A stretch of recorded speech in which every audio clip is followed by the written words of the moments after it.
The following podcast contains strong language and alternative facts. Follow us on Facebook and Twitter at Heel Podcast.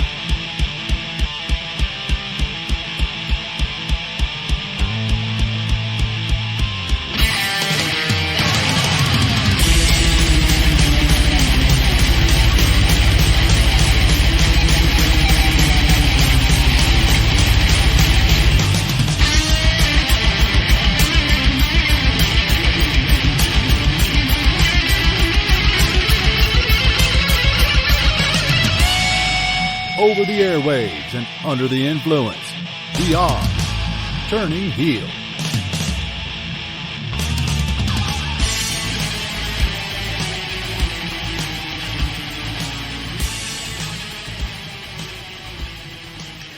Let's get this shindig started. Hello and welcome to another episode of the Turning Heel podcast with me, the Grizz. And with me, once again this week, is El Hijo del Mad Dog.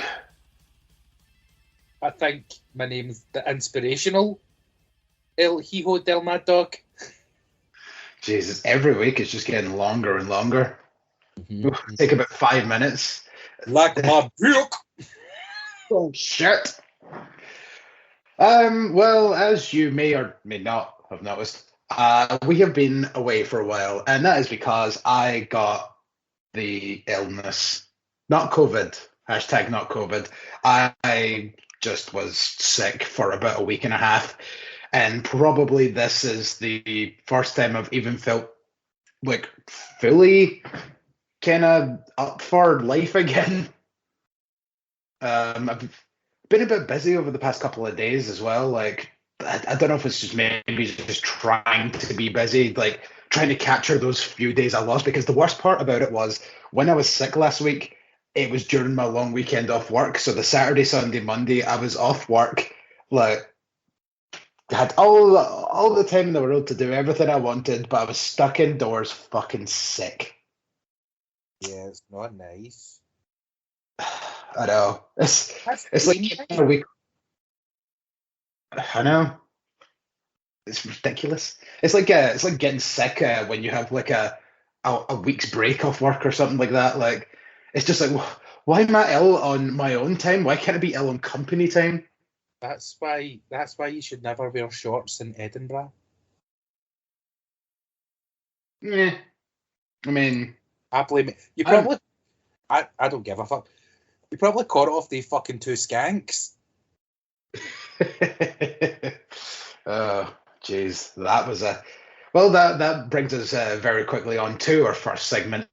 Obviously, the plan was, because we did go to Edinburgh, we watched Crown Jewel in a cinema, and we'll talk about that. We're not going to talk about the pay-per-view because it is about 2 weeks old at this point and completely irrelevant.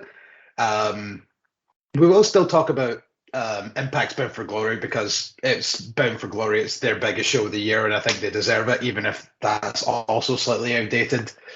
But also the main thing is... We'll just call it a retro episode. Yeah, sure. Because Crown Jewel, like, while it was super fun to watch in the cinema and all that, not much exactly happened on the show. What are you talking about? Hunter's Hand? I mean, like, no title changes or anything like that. But yeah, right, like a lot happened.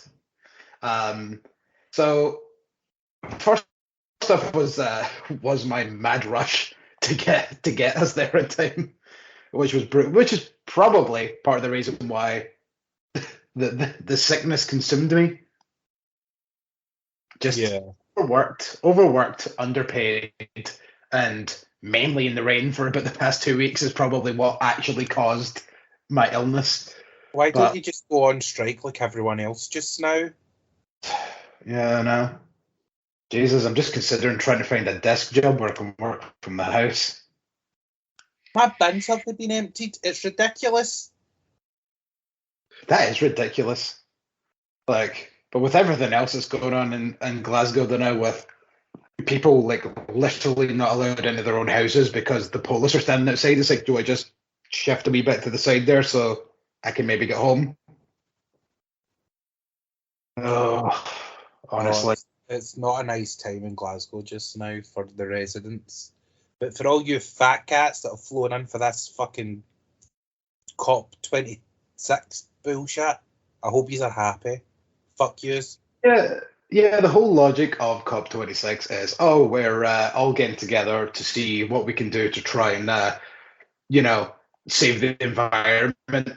So to do that, let's all fly in our personalized private jets one at a time. Well, you couldn't even fucking plane carpool over here. Like, you all had to come in one at a time, causing much more, air pollution than there probably ever was.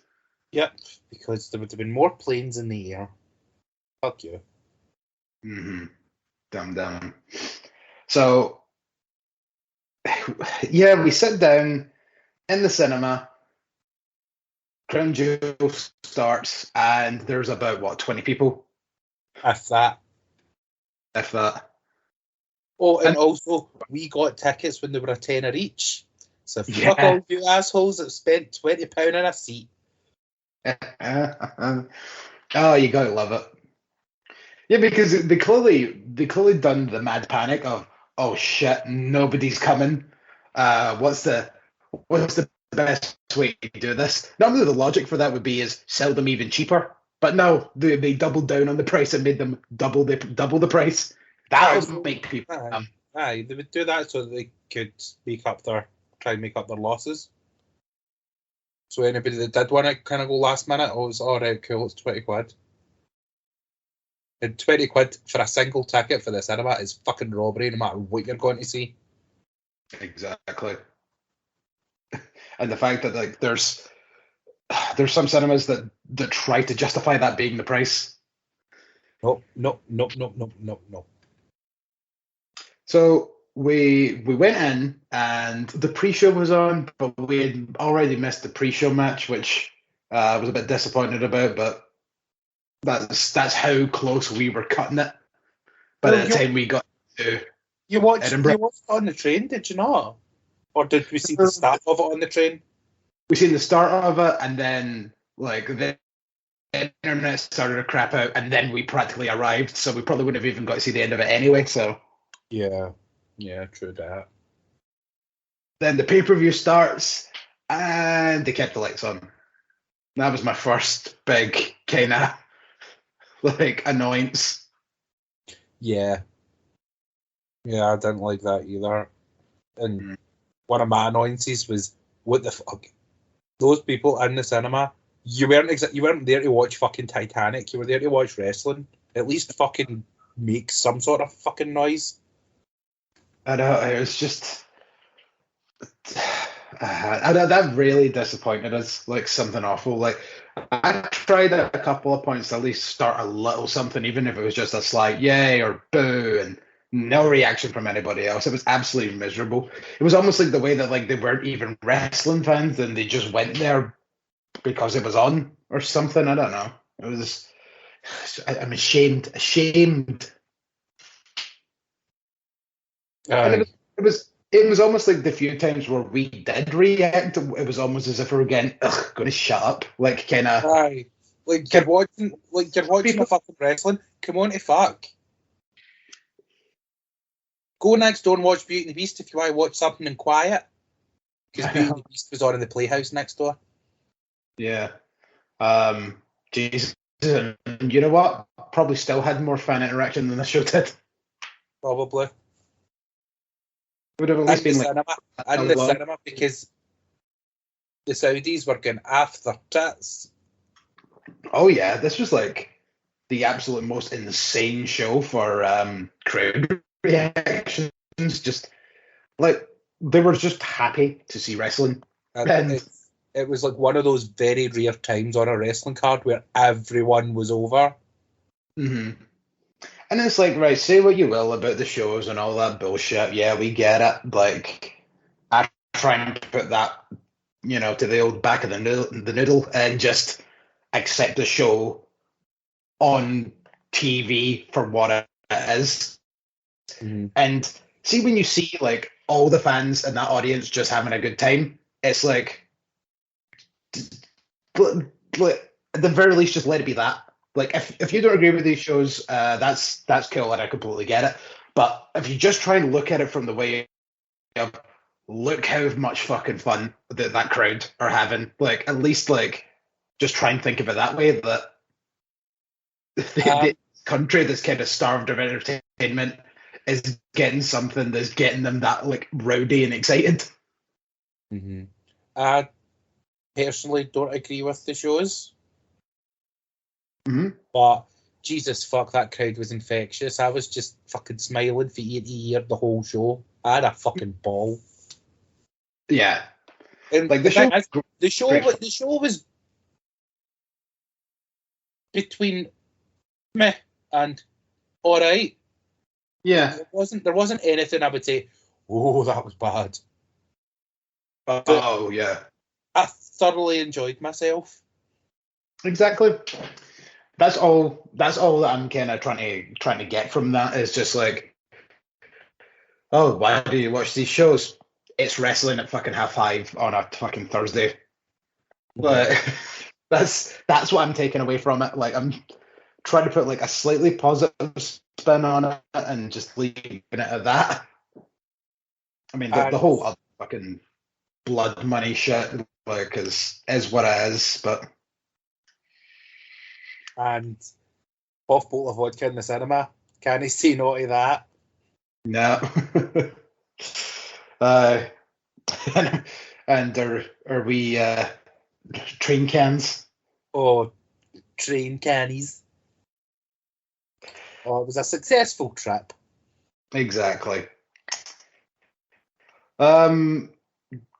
Would you do it again if they done another one? To be honest, with the fucking turnout that they had, I don't think they're doing another one. No, I don't even know how the other one sold, like the Hamilton show or anything. I don't know. Maybe if, like, say, if Walkabout or something put it on, I would maybe go to that. But I'd say, like, all things considered, it was good. Glad we did it. But Jesus Christ, was it an absolute nightmare to get through the day to get there in time? Mm-hmm. My fucking work screwed me over with days off. I finished work at 7 o'clock that morning. I don't fuck. Well, so that wee tidbit is for the few folks at said work that actually listen to the show.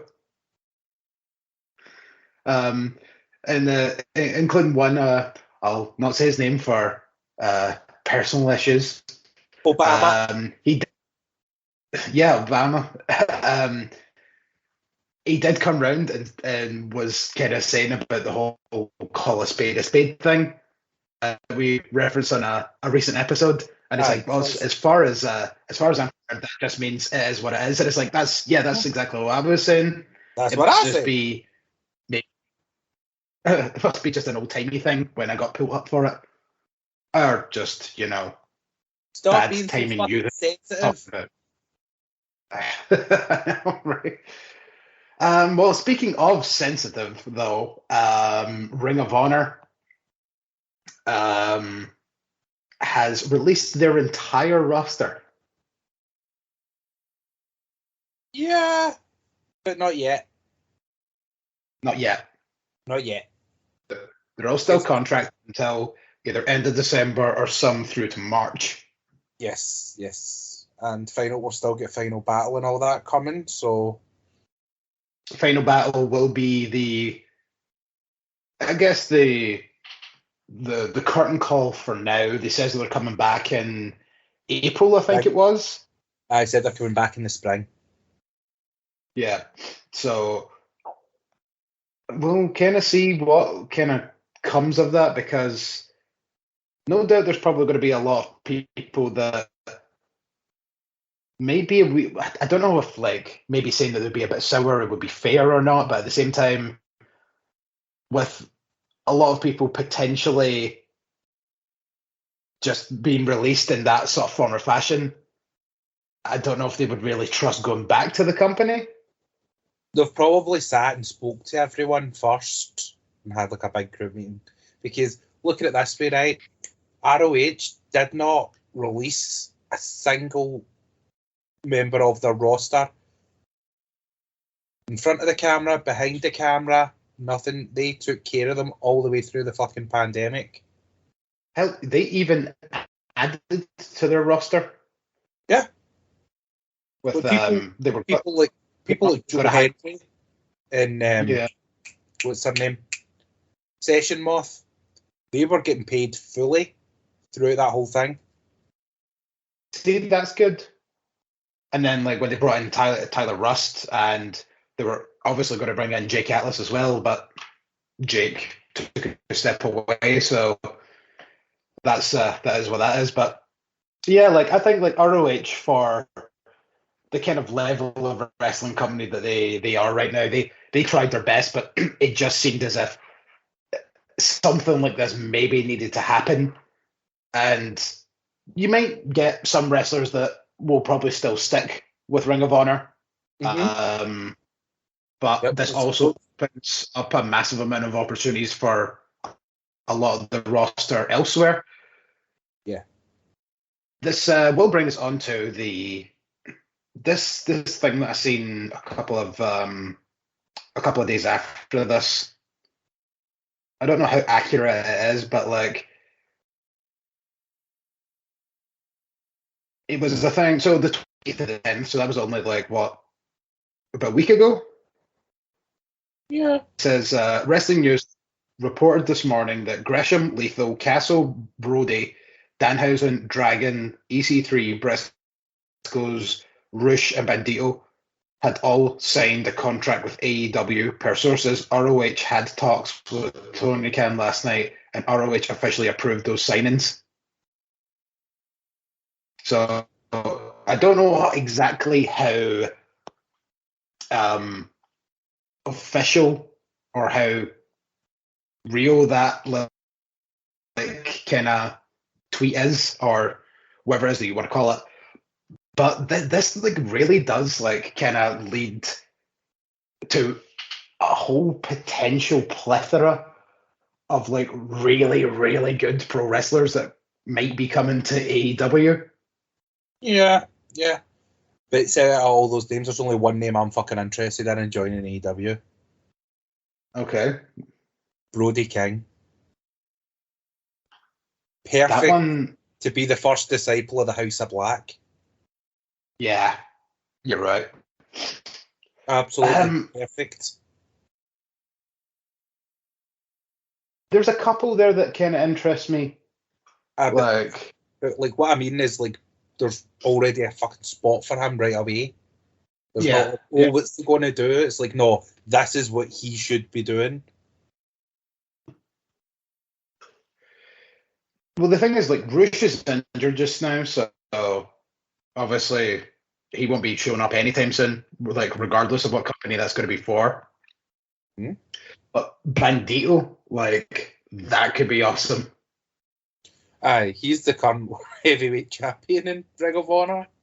I know. I would think that, like, with the sounds of the way that sort of tweet was made, it kind of sounds like Ring of Honor and AEW may be kind of working together.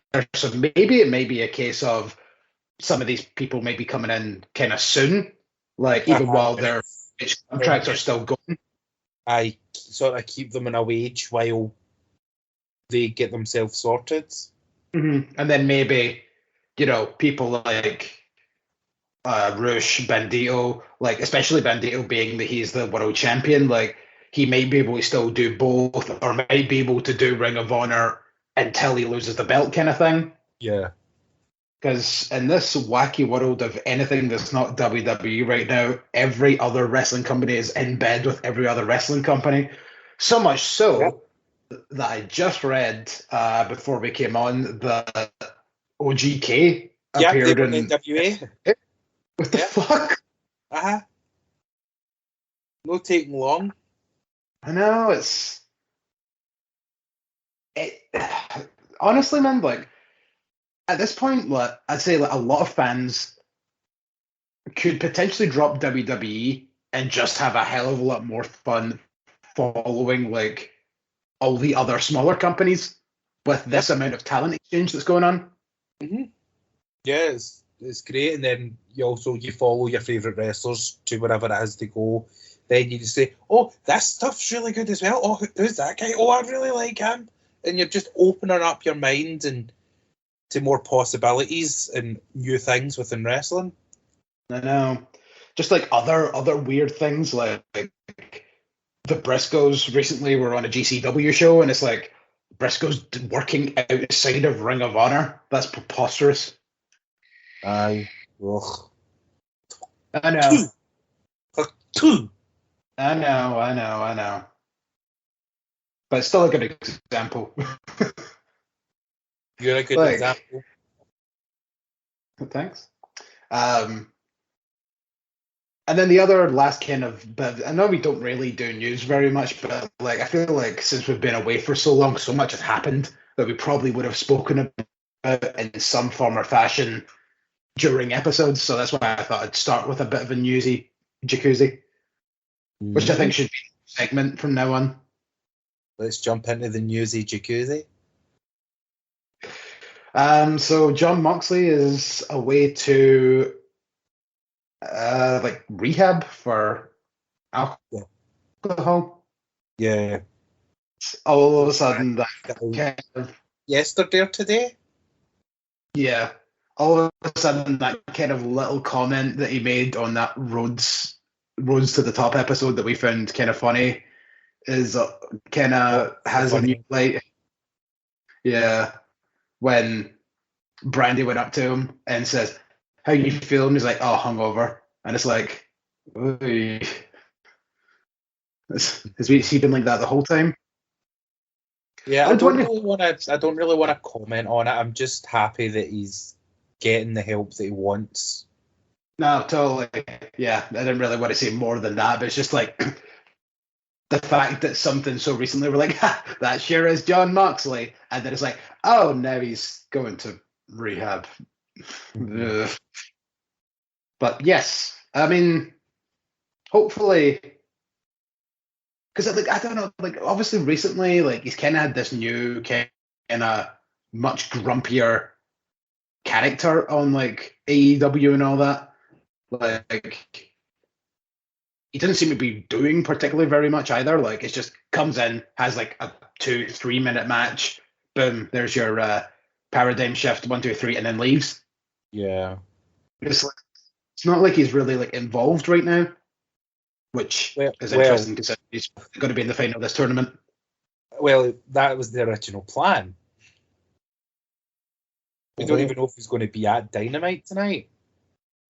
I know that was going to then be the next question: is he getting taken out of this while he's away, or is he still going to work while also working on all this sort of stuff? Yeah, that's the thing. They said he's going to get help. The words they said was going to rehab, but is that like a rehab where you need to check yourself in and you're there, or is it one that you can do from home? Mm-hmm. It all depends. I guess that's it's definitely going to be something we're going to need to wait and see when we see Dynamite.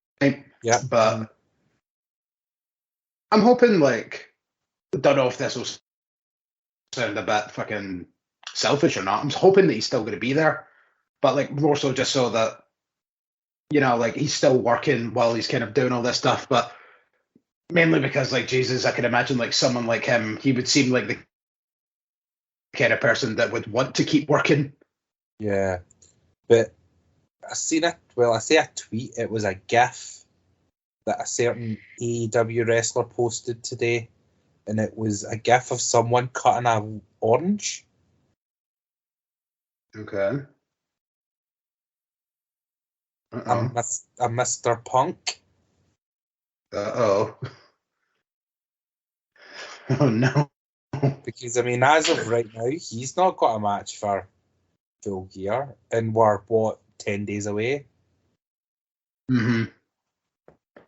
Yeah, because I mean that kind of rumored card that was meant to be coming out. I think that had Punk versus Wardlow on it. Yeah. But then it also, I think it all also had Cage. And to me, with 10 days to go, I am not seeing Cage versus Cole happening. No. I'll be surprised if you see Cage on TV by the end of the year. I think he's on his way out. What, like wrestling? You think he's going to retire again? No, I think he's going to leave AEW. Oh, really? You mean Christian Cage? Yeah. Oh, no, I was thinking Brian Cage. I did specifically say Christian Cage the first time, but maybe like you just didn't catch it. I got on on my screen. There's a wee bit of technical difficulties, so all I heard was Cage. Right. Well, okay, yeah, I'd probably agree with you on that one. Brian Cage definitely does not seem like he's longing for AEW anymore. But for a nice little sidebar, next week's episode, we will see Brian Cage. Will we? And we will also be seeing, for the first time in 17 years, the rebirth of XPW. Wow. I'm excited. I know, me too. Can't fucking wait. It's going to be fucking awesome. Pissing myself with excitement. I know, me too. Like, Jesus, it's so wet over here. I just need to see this first show, just to see, like, what XPW in 2021 looks like. Yeah. It's been, what,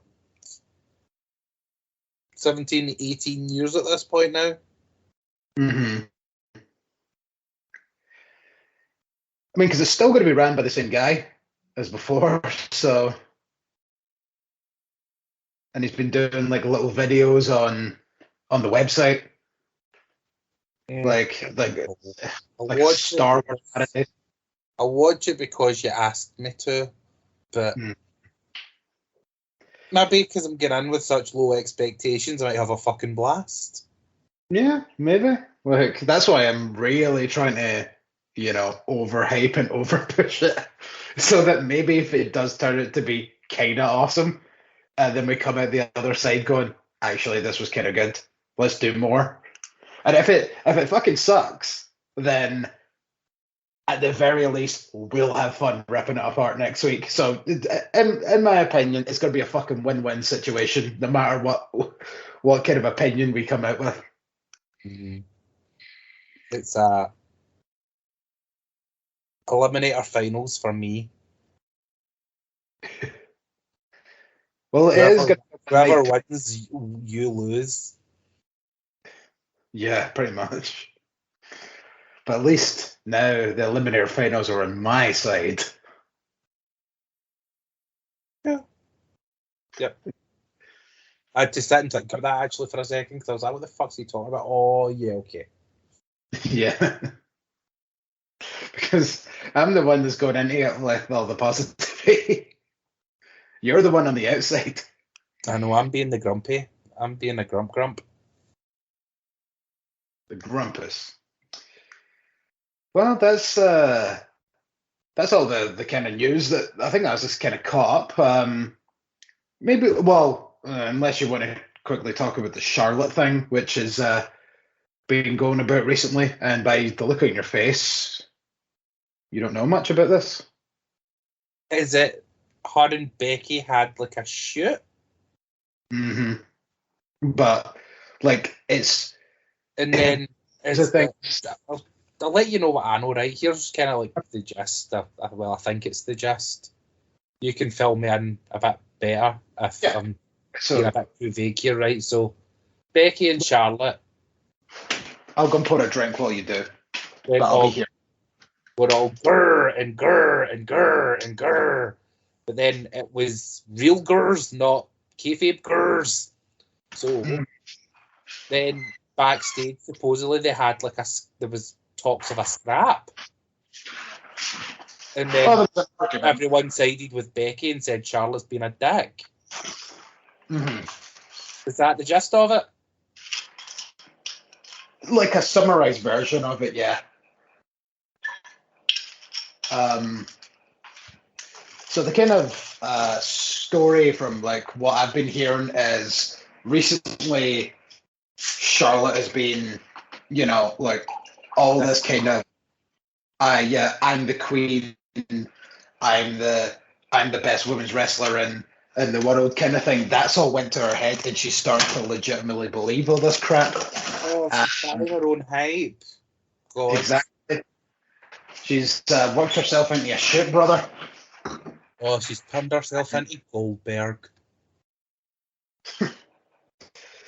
And with that, like, they were discussing the whole championship switching ceremony thing.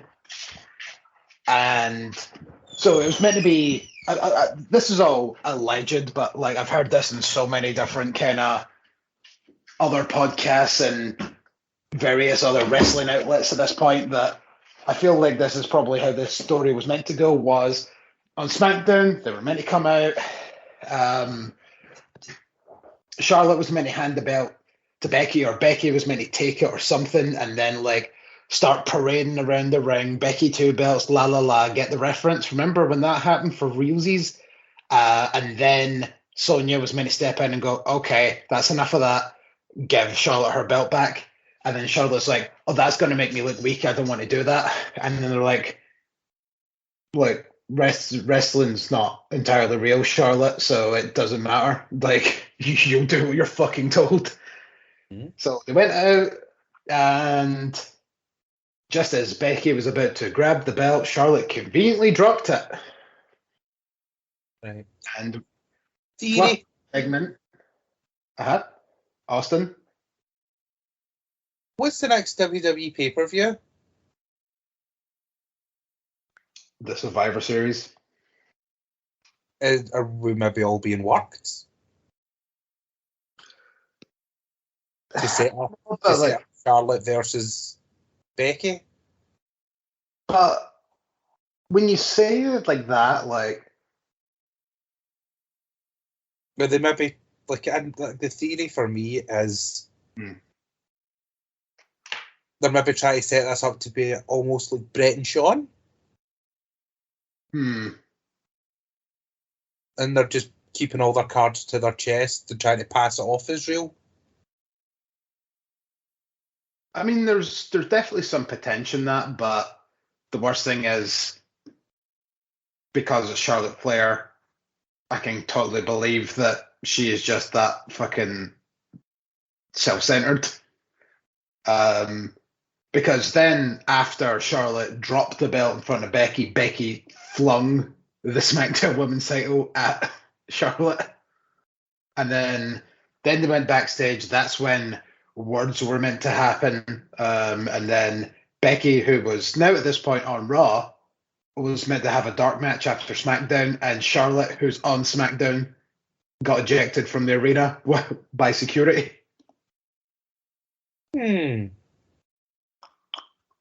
And then just another kind of tidbit that I was reading recently of how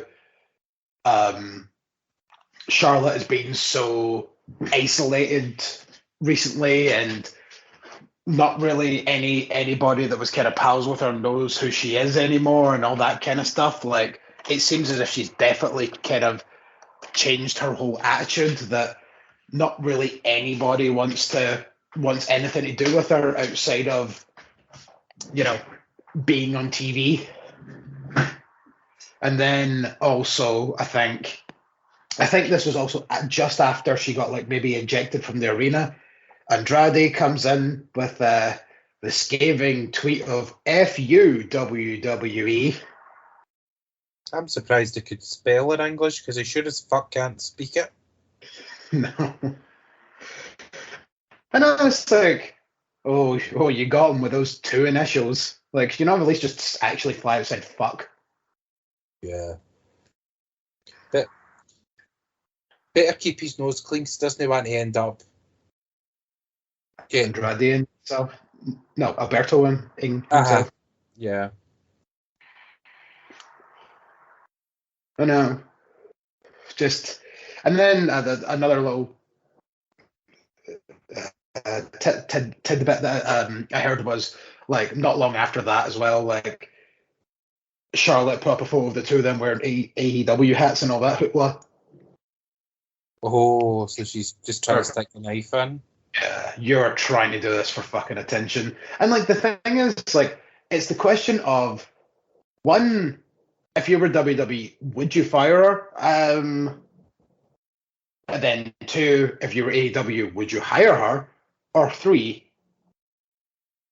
if you were WWE, would you just keep her and then just, stop using her? Well, that'll probably hurt her the most. Option 3, because I mean, this is the company that basically bent the knee to her, like saying let Andrade go, or I walk. Yeah. So I don't think they want to lose her, but if they want to keep her and not use her and give her the whole fucking Liv Morgan treatment. Yeah, maybe not user was probably the wrong term, but like, if I was WWE, I would keep her and maybe just like, you know what, no more fucking titles for you. Like, you ain't getting your fucking 16 world titles that you pretty much were guaranteed. Well, And she's already holds the record anyway just now, so exactly. But it's like, if you want to leave when your contract's up, that's fine. But until then, you're fucking our property, and you'll do what we fucking say. So if I tell you to go out there and lose to Dana Brooke, then you better do a fucking good job of losing to Dana Brooke.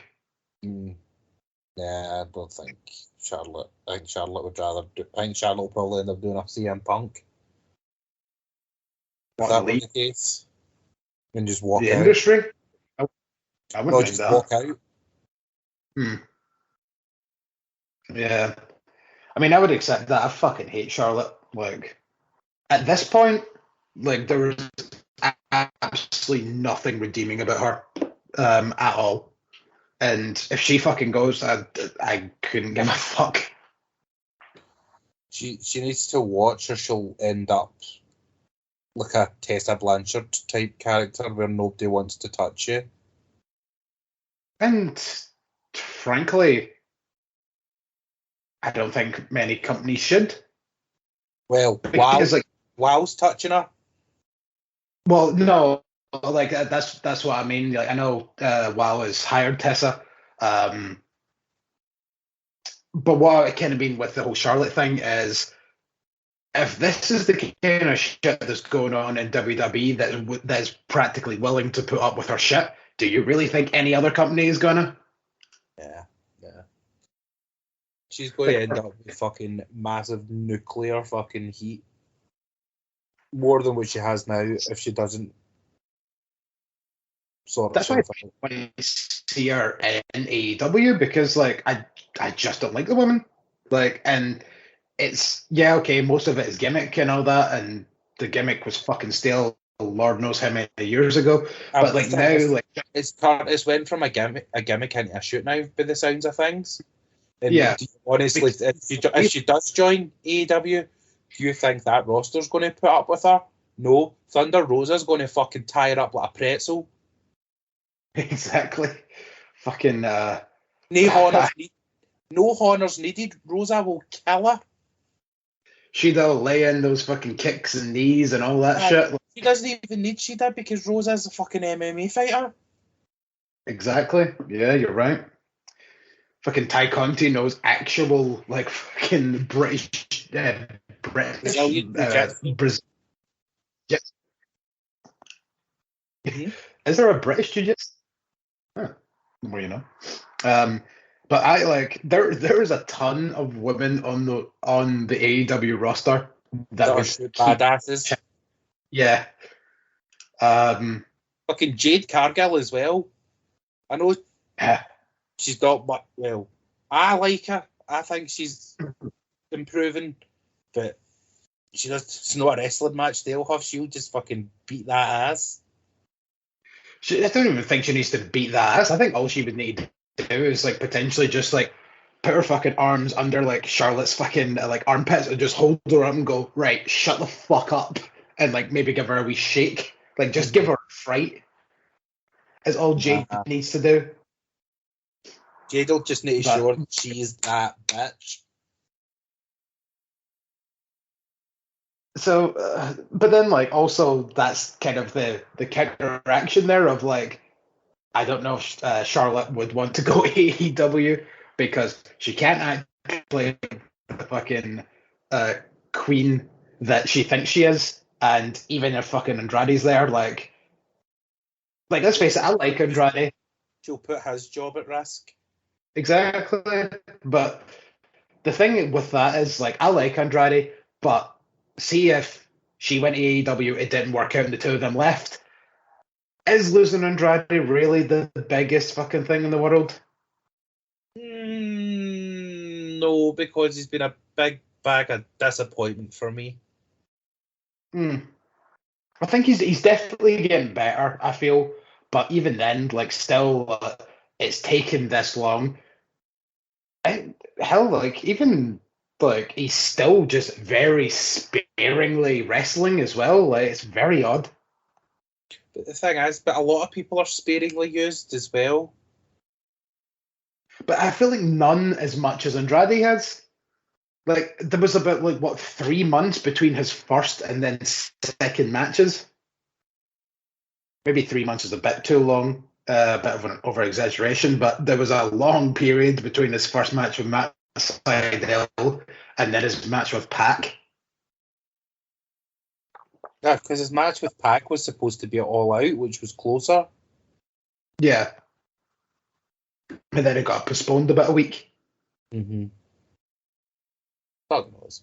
So, I don't know, like, I feel like this is definitely a situation that I'm keeping the old ear to the ground on when it comes to it, but mainly it's just because I hate Charlotte, and I hated her as a wrestler for fucking years, and now that it looks like that this wrestling character that she has is starting to become her real life personality, which just makes me hate her even more, like in the real world. Yeah. And like, yeah, frankly, if she leaves WWE, I don't think any wrestling company should touch her because she's that toxic. I mean, wow, yeah, go to WoW because fuck it, why not? Wrestle in front of like 100 people. And it'll probably be your only chance that you'll ever see Charlotte versus Tessa Blanchard. A match that we've been fucking hoping for ages until Tessa fucked it up. Yeah. I mean, let's face it, right? That would say if Tessa went to WWE before all the fucking shit went down. Hands down, that's a WrestleMania main event. Just off the names alone, no story. Yeah. You have like the two biggest second generation women's wrestlers. Not only the two biggest second generation wrestlers, two daughters of the Horsemen. Yeah, there you go. There's that as well. Yeah, like the story writes itself. Who is better? And that's all you need. Now, if that was a main event at WrestleMania, would you be upset? No.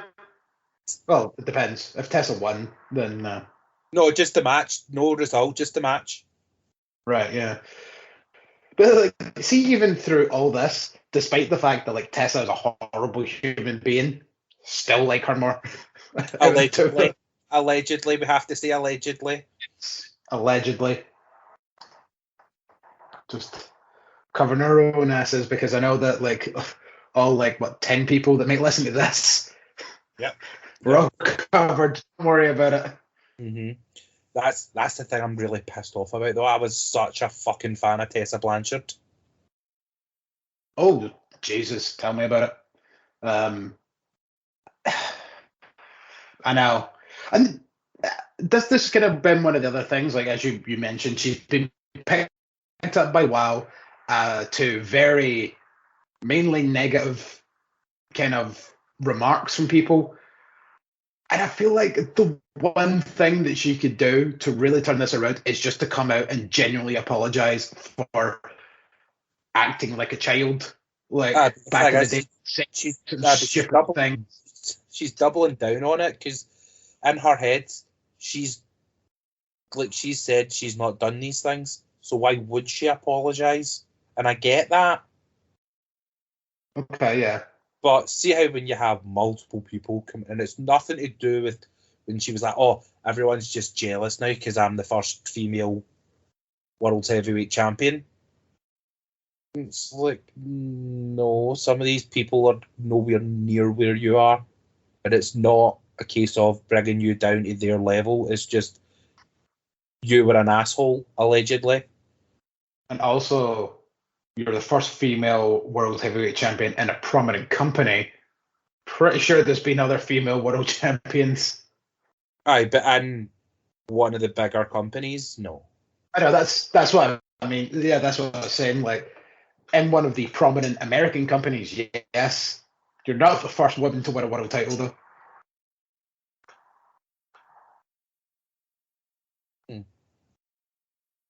So, what do you say we start talking about the countdown to glory? Yes, let's do that after I choked silently on mute. So, Countdown to Glory. There were actually two things on this show which were quite unique because we got the induction speech from Awesome Kong in front of the audience and all that, which I think made that work a bit more. Because if you remember, kind of some of these past speeches have been in an awkward hotel with the roster and those big round tables, which clearly means, God, we need to make this room look bigger. How did we do that? Giant tables. But that they would have got like a sit down meal and all that stuff if they had like a hotel. I remember the one that they had in the bar for Abyss. They had it in a bar. It was fucking great. It was the night before Bound for Glory a few years ago, and they just had it in a bar in New York. Jesus, were fans invited to that? Fans. You could buy tickets and go. Yeah, that's awesome. But I really like this one though, just because like I don't know, just like there was something so different about it, and it made it like that slightly more genuine. Was it because cheerleader Melissa was there? I mean, that always helps. I enjoy anything where cheerleader Melissa is, so.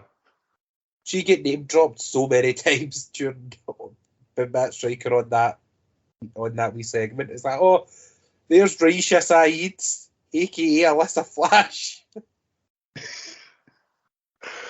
Like, I'm never going to stop talking about how cheerleader Melissa was one of the greatest women's professional wrestlers ever to never be given a proper shot by an American wrestling company that wasn't Shimmer or Shane. Don't even know if she was in Shane. She may have. But honestly, like, this is why at some point we're doing a Shimmer series just so that I can talk about cheerleader Melissa more, because it's clearly not happening at this point that she's going to show up in any big company. Maybe. I mean, Aztec Underground's a thing. Mariposa may come back. I suppose that's probably the biggest thing that she's ever done. Yeah. Yeah, outside of, as you said, being Raisha Saeed or Alyssa Flash for literally a flash. Yeah. Because although here we go again talking about someone else's problematic, that no mask match with Sexy Star, woof. I know. Oh. Well, yeah, and then do you know the first thing when you were saying about, you're just jealous I was the first female world champion. I was like, Sexy Star. But technically, Lucha Underground isn't a world championship. It's just a belt. I still count it. Same with. Do you know what I mean? Like indie titles. Yeah. Because it was only ever defended in the temple. Mm-hmm. It's not as if they were touring. Yeah. You got me there.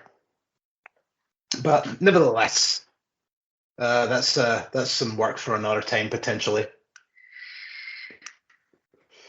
Because also I have like the early Shimmers on DVD, so a little watch party. Ooh, I do like a party.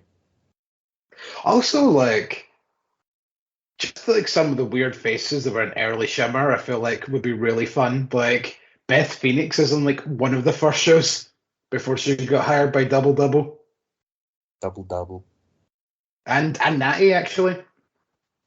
Ugh. And now she's a pain, but still, it's fun. It's fun to see, like, like almost the origins. Oh, I forgot. Can we dip our toe back into the newsy jacuzzi for 2 seconds? I mean, I'm not out yet, although I'm starting to get a bit pruny, so. Miz got eliminated from Dancing with the Stars. Yeah, so I heard. Although. But on the bright side, it means it can be back next week. Exactly. And hopefully we can finally get this Miz and Morrison match that was promised to us about 2 months ago that never happened. I'm just sad because he's done so well. I mean, he really did. I mean, how many weeks was he actually in it? 6, I want to say. Oh, so roughly how long is a season, or at least how long is like UK seasons? I don't know if American seasons might be a bit longer or shorter, but it depends on how many people are in it. Yeah. One would think that that's at least almost halfway through. And being that Miz is the big reality TV show guy, Real World. Also, when he won Fear Factor that one time. Don't forget that. Because that was a shock. Just back when I was like really big into Fear Factor, like when I was younger, just watched this random episode, and it was like, oh, it's the reality TV show episode, and then the Miz just shows up. I'm like, what the fuck? And it was like just kind of like as he was like on SmackDown, like just starting as a wrestler after all the kind of Diva Search hoopla. Yeah. And I was like, oh my god, that he won. Anyway, there we go. I filled enough time. Filibustering. It lasted 7 weeks. And how many sets of competitors are there? 15. I'm going to 12. 15, okay, never mind. So yeah, that is pretty much about halfway. So, for fuck's sake, Jesus, I've seen enough of Dancing with the Stars, aka absolutely none of it. But I've heard when Maria Menounos was on it that this shit's fucking difficult. Yeah, I think the person who's done the best was Stacey Keebler. Ah. What a shock. People would want to keep her around longer. Aye. But my fucking issue with these fucking programs is, right, it's a reality show about celebrities that can't dance that appear with a professional. So why are there professional dance celebrities in it? Yeah, that makes no sense. That's the reason the Miz was fucking eliminated this week, was because he was put in the bottom 2 with the other celebrity, that JoJo Siwa, who's basically been dancing since she was like a fucking toddler. Professionally in competition. See, right, okay, so why don't we get all 15 of these celebrities and then get them into, who's the best celebrity wrestler? I wonder who might win that. Would it be the professional wrestler? Mm-hmm. A dumb concept.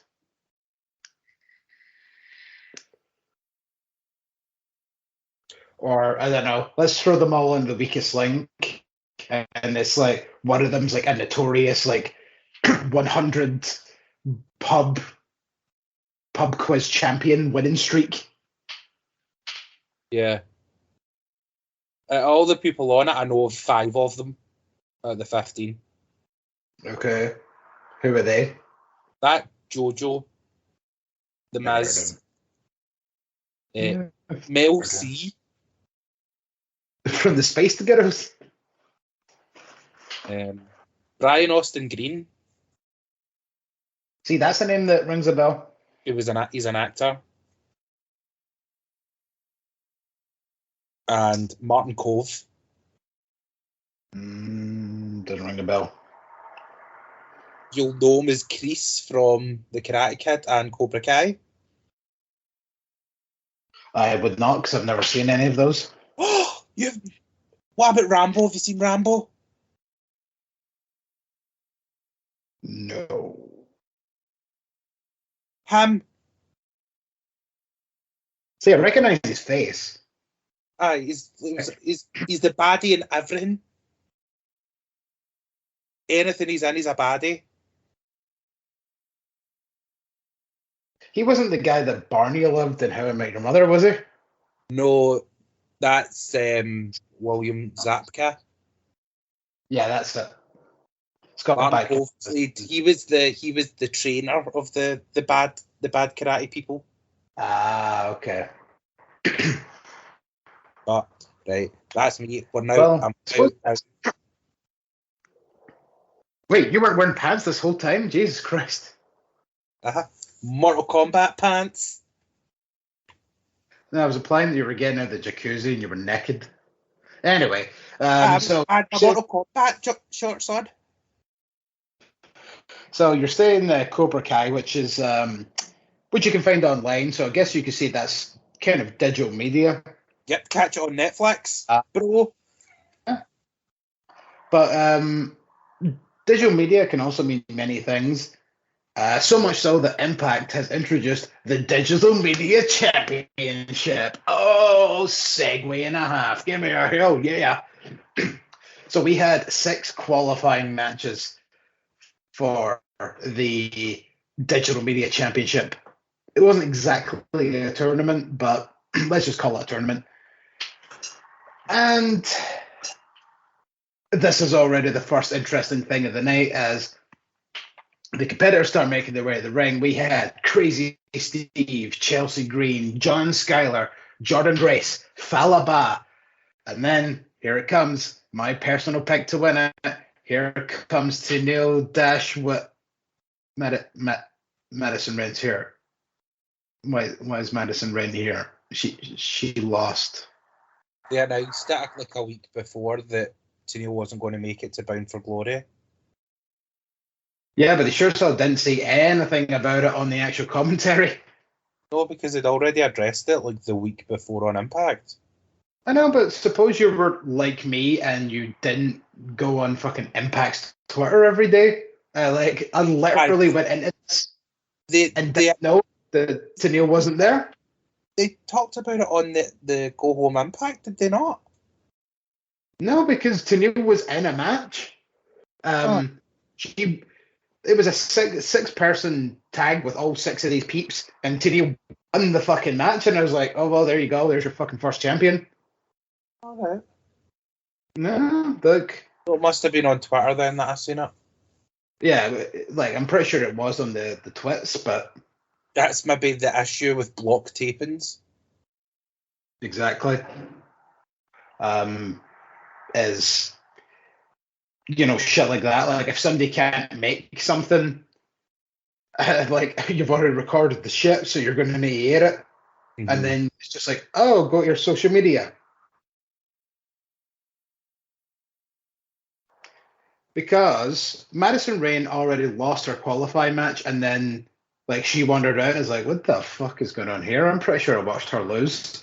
And then the match started, it's like, Tenille's not here. Why is Tenille not here?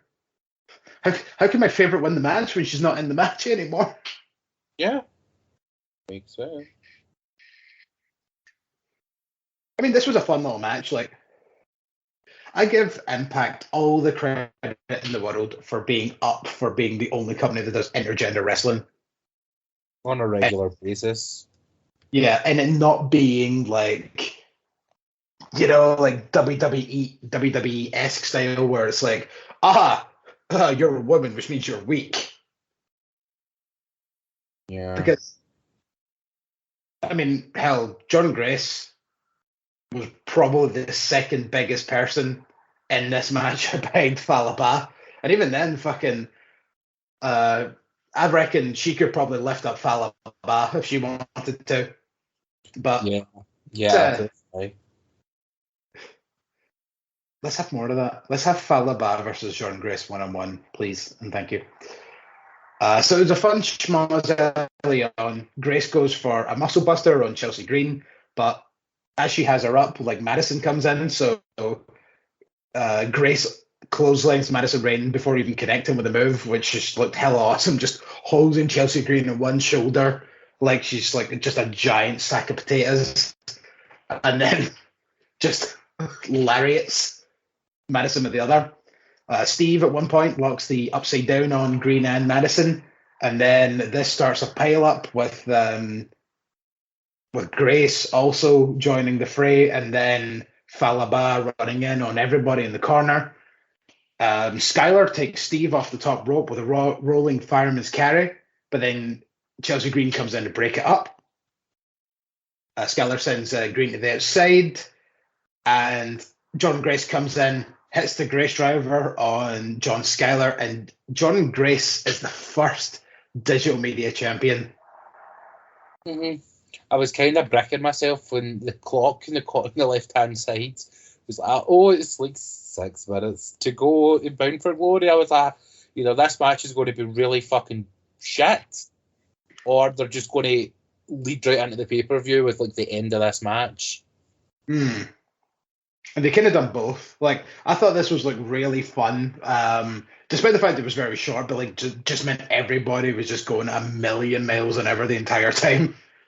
And it ended with like fucking 30 seconds or something before the end of the countdown. So it went as far as it possibly could.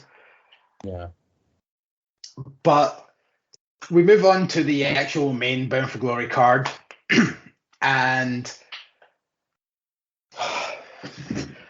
I don't know if this is a thing that you notice, but I'm gonna bring it up. This might be one of the glass smashing moments from How I Met Your Mother for you. Do you notice how much the D'Lo Brown talks about popcorn?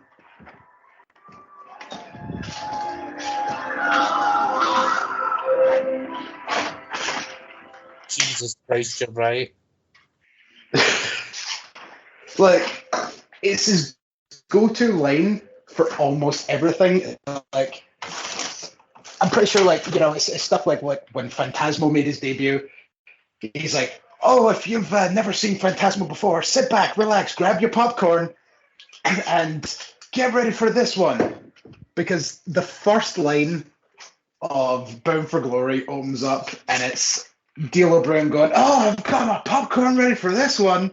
And it's like, how much popcorn do you think that the average wrestling fan eats on like a weekly basis by judging by how much he talks about it? I don't know. And it's getting to the point where like Impact does so many like few things that we could probably make like an Impact Wrestling bingo card, and D'Lo Brown saying grab your popcorn is definitely a square that's going to get filled quite easily.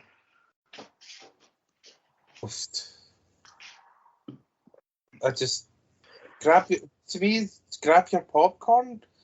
Is that not saying don't watch this match, go get your popcorn? I think it's supposed to like imply that like like because like you're watching a movie and it's like, so everyone always has popcorn at the movies, and so it's kind of like this the sort of thing of like, oh, you're really going to enjoy this, so like get your popcorn ready, like make sure that make sure you have your snacks ready so you're not getting up during the match. I think is supposed to be the implication. Oh. Like, but it's just like I've been noticing this for weeks, and I've not really brought it up. But the fact that like he literally started the pay-per-view with a line about popcorn, it's like, oh right, okay, now's the fucking time to bring this one up. Mm-hmm. The arena looks amazing.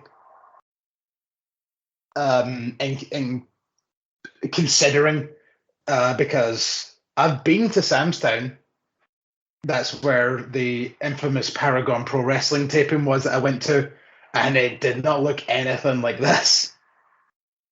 And also, if you've ever seen any of the Ring of Honor pay-per-views that they do in Sam's Town, because they used to do quite a lot there. Yeah, they done lots. Yeah, it looks hella different. Yeah, they've all, I think they renovated during the pandemic. Oh, if that's the case, then that's good. I thought it was just Impact just strategically setting up their kind of entrance in a different way that kind of because it made it look bigger. It's not that big of a room. You couldn't see the tacky banners. Yeah, The big Sam's that were clearly visible at Ring of Honor shows. Mm-hmm. I mean, they're just right there. They're like pure. Like yeah. I think they're either like on the wall or like I think even one maybe hanging off the ceiling. It's very odd, but yeah, like the fact that like the Sam's Town, like the room that this is held in is not big. It's not big at all, and I just felt like it looked so much bigger for the show. Like so. Maybe part of it may be the renovation, as you says, but like also part of it may be an Impact setting this up in the best possible way, and it looked busy as hell. Yeah, it looked packed, which worked really well for this, and it looks like we're probably going to be running out the rest of the year with Impact in Vegas. Yeah, that's kind of what it sounds like. Because they ran another advert about them doing Turning Point, which caused quite the stir between us on the last episode. Yeah. But then they said that the next 2 nights after that, they're doing 2 more sets of taping, so that's clearly going to run them through the new year. Yeah. Might even run them right up to Hard to Kill. Maybe. At that point, yeah. Which I wouldn't be opposed to. Like, if they're like, because that's also going to be in Dallas, so that's going to be not in Nashville. What I think they need to try and do at this point is just, record heaps of TV on these locations. Like, just do like 2-3 months of fucking TV over the course of like a week in Dallas after Hard to Kill that sets you up for your next like major pay-per-view. Why not? Who cares? To be honest, I don't hate Skyway Studios. But I also don't like it. I think it's too small. And see if they went back to Skyway Studios after seeing how amazing like Impact has looked for probably the first time in forever. Like in Sam's Town, like I can't help but feel as if going back to Skyway is a bit of a downgrade. I can see your point. But come on, guys, I'm feeling inspired. I'm pretty inspired as well, I must admit. And what a way to kick off the show for more ways than one, because we get the singer of the Inspirations theme music coming out and singing on the stage to bring out Cassie and Jesse for their debut. Who that is? The singer? I feel like I do. Remember that song that you showed me when we Shotzi? went Shotzi and Scarlet? It's her? Yeah, that's her. Yeah. I thought I recognized her. And then I was like, or am I just being hair racist because she's got red hair? I've been listening to... She's got... Both of those songs are on Spotify. Mm-hmm. And I've been listening to them all week because I've got the inspiration song stuck in my head. Her name is Harley Cameron. Right.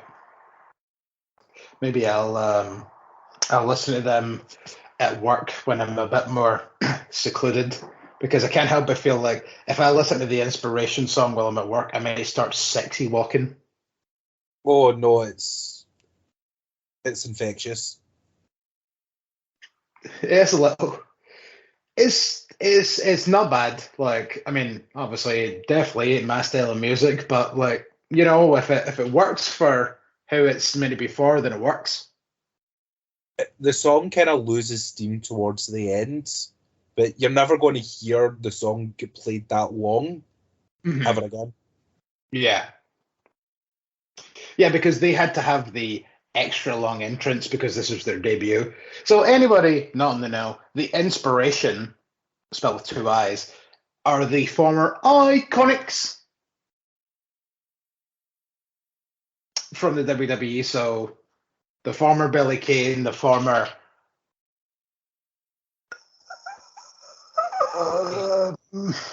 Peyton Royce. Peyton Royce.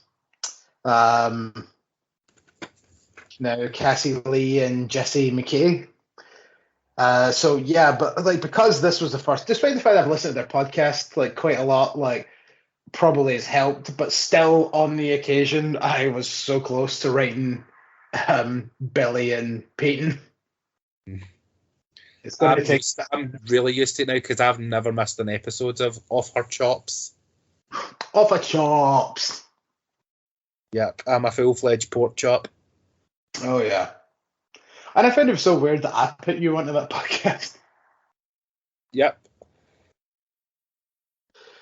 So, the Inspiration were taking on Decay, Rosemary, and Havoc for the Impact Knockout Tag Team Championships. So, Rosemary is an orange for this this particular match, so you know somewhere Taz is having a fit.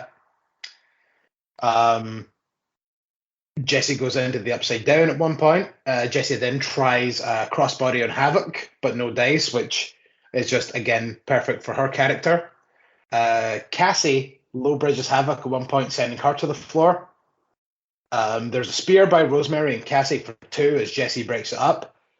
Havoc looks deep into Jesse's eyes to scare her, which just caused another one of Jesse's like epic kind of moments. Havoc misses a leg drop. Then Havoc with a sky high on Jesse at one point, which, as per the usual, gives D'Lo Brown a mark the fuck out moment. Because, I mean, I guess like Sky High probably is like the actual name of the maneuver, because I'm pretty sure he, coined it. Yeah, he like invented it. Yeah, but like everybody else would just kind of call it like a choke power bomb. But like whenever anybody hits it, like he's always like, "It's a Sky High," and it's like that's sweet that like he still gets like per marks out for his own move. Cassie counters the pile driver and takes Rosemary at the ring. There's a double team on Havoc, sending her into the ring post. Jesse and Cassie make a tag while Rosemary is attempting a roll up, which means, no pin because not legal opponent. Inspiration hit a double team power bomb neck breaker, and the Inspiration in their Impact debut have become the Knockout Tag Team Champions. Beautiful. Both the match. Almost. I only have one. I'm not going to say negative, nitpicky. Okay. Got a nitpick? I've got a nitpick. Cassie and Jesse's ring gear step it up, girls. Well, apparently Jesse's was meant to be an homage to Gillian Hall. They were wearing the same thing. Well, they were slightly different. Aye, Cassie wore gutties.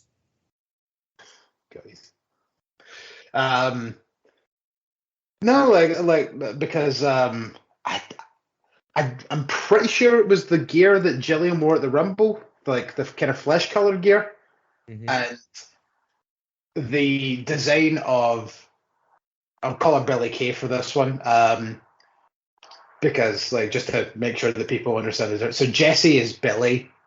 Just want to make sure people know that. So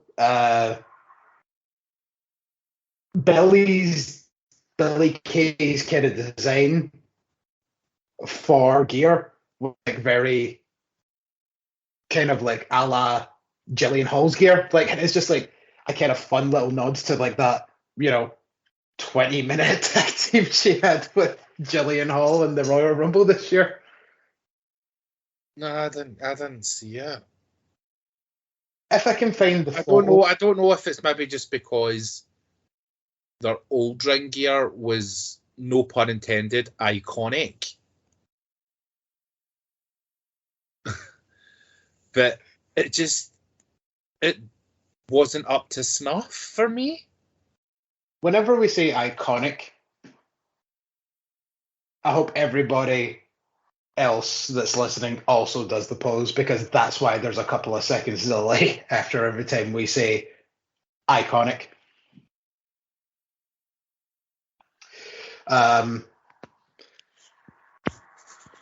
mean, I don't know. Like I'll try and find the photo and send it to you. Like That's so. what I mean by nitpick. It's their outfits. It's not just something a wee smidge more inspirational. Just a smidge. Okay, now you're doing it on purpose. No, I said inspirational, not inspiration. We need to move on for this match. The amount of dead air that we've just made in the past 2 minutes is unreal. Yeah. Let's go. Match number 2. Well, yeah, that's the thing. Like, they have not wrestled again yet, so we can neither confirm or deny if this was just like a one-off and they might resort back to some kind of old gear. Because, I mean, none of the gear that they wore in WWE had names or anything on it. So it says it actually says Iconics on their arse. Oh, did it? Yeah. But no, just say even if you just sort of work off, I get that they're trying to change their look and things like that. I get that, but I just need a wee tinge up. I mean, I love the fact they came out with the fluffy robes. Mm-hmm. That was cool. That was very much like Billy's cape. Yeah. It was very. I kind of feel as if it's kind of a la Peyton Royce before the two of them teamed together. I'm pretty sure, did she not come out with some kind of a cape or something when she was the kind of Poison Ivy character? Am I misremembering that? Come out with a flower. I remember the flower. I remember when she dropped it at download one time. When she tried to do that kind of thing where she throws up in the air and catches it. And she dropped it and everyone's like, oh, bird! She's like, wait, I'll do it again. And then she did it the second time. She caught it perfectly and everybody gave a fucking massive ovation. Oh. I miss when NXT used to be at download. Now it's NXT. Well, I say that because I was never there, so. Exactly. I got a couple of years of free NXT with my download ticket, so you know what? I'll fucking take it. Match number 2 on the card. So, slightly more lightened up Trey Miguel taking on Steve Macklin, taking on El Fantasmo for the X Division Championship. Now, if you remember, at the end of Victory Road, Josh Alexander cashed in option C, which meant he will lose the X Division title. Vacate. Vacate, lose. He does not possess the X Division title anymore. He never lost it. Okay, I'll give you that. It's no longer in his possession. Pedantics. Yeah. I was slightly distracted because I didn't remember my phone because I wanted to check the time. So that's why lose was the first word that came to us. So he gave up the X Division title to get a shot at the world title, which is your main event tonight. So therefore, we needed to crown a new X Division champion. So Steve Macklin comes out, and he gets Trey Miguel's lower third. It's an Impact Live show. What are you expecting? And the only technical flub of the night, really. The only other flub that I can think of was, I think, maybe during the digital media match, or maybe the first match, Penzer's mic wasn't working properly, but they got that fixed quickly. And to be honest, fuck it. Like, we could still hear him more on this Impact show with the mic not working properly than we ever could in fucking WCW. Mm-hmm. But I mean, compared to Impact normally for their live pay-per-views, for the technical side of it, I give them a fucking 5 out of 5. Yeah, I'd probably say a 9 out of 10. That one point being maybe this lower third in the mic thing, but pretty much exactly as far as live Impact pay-per-views go, everybody goes, oh, we got a live Impact pay-per-view coming up. You know what that means? 20 minutes of botchamania. Matthew better be ready. And he probably came away oh, well, that was fucking shite. Only have fucking 5 minutes to work with. Mm-hmm. Not even. I can't remember if I've asked this before, but I'll ask it again anyway. What is Trey Miguel's eagle doing on his chest? Because it looks like it's dabbing. It's the tattoo is a cover-up.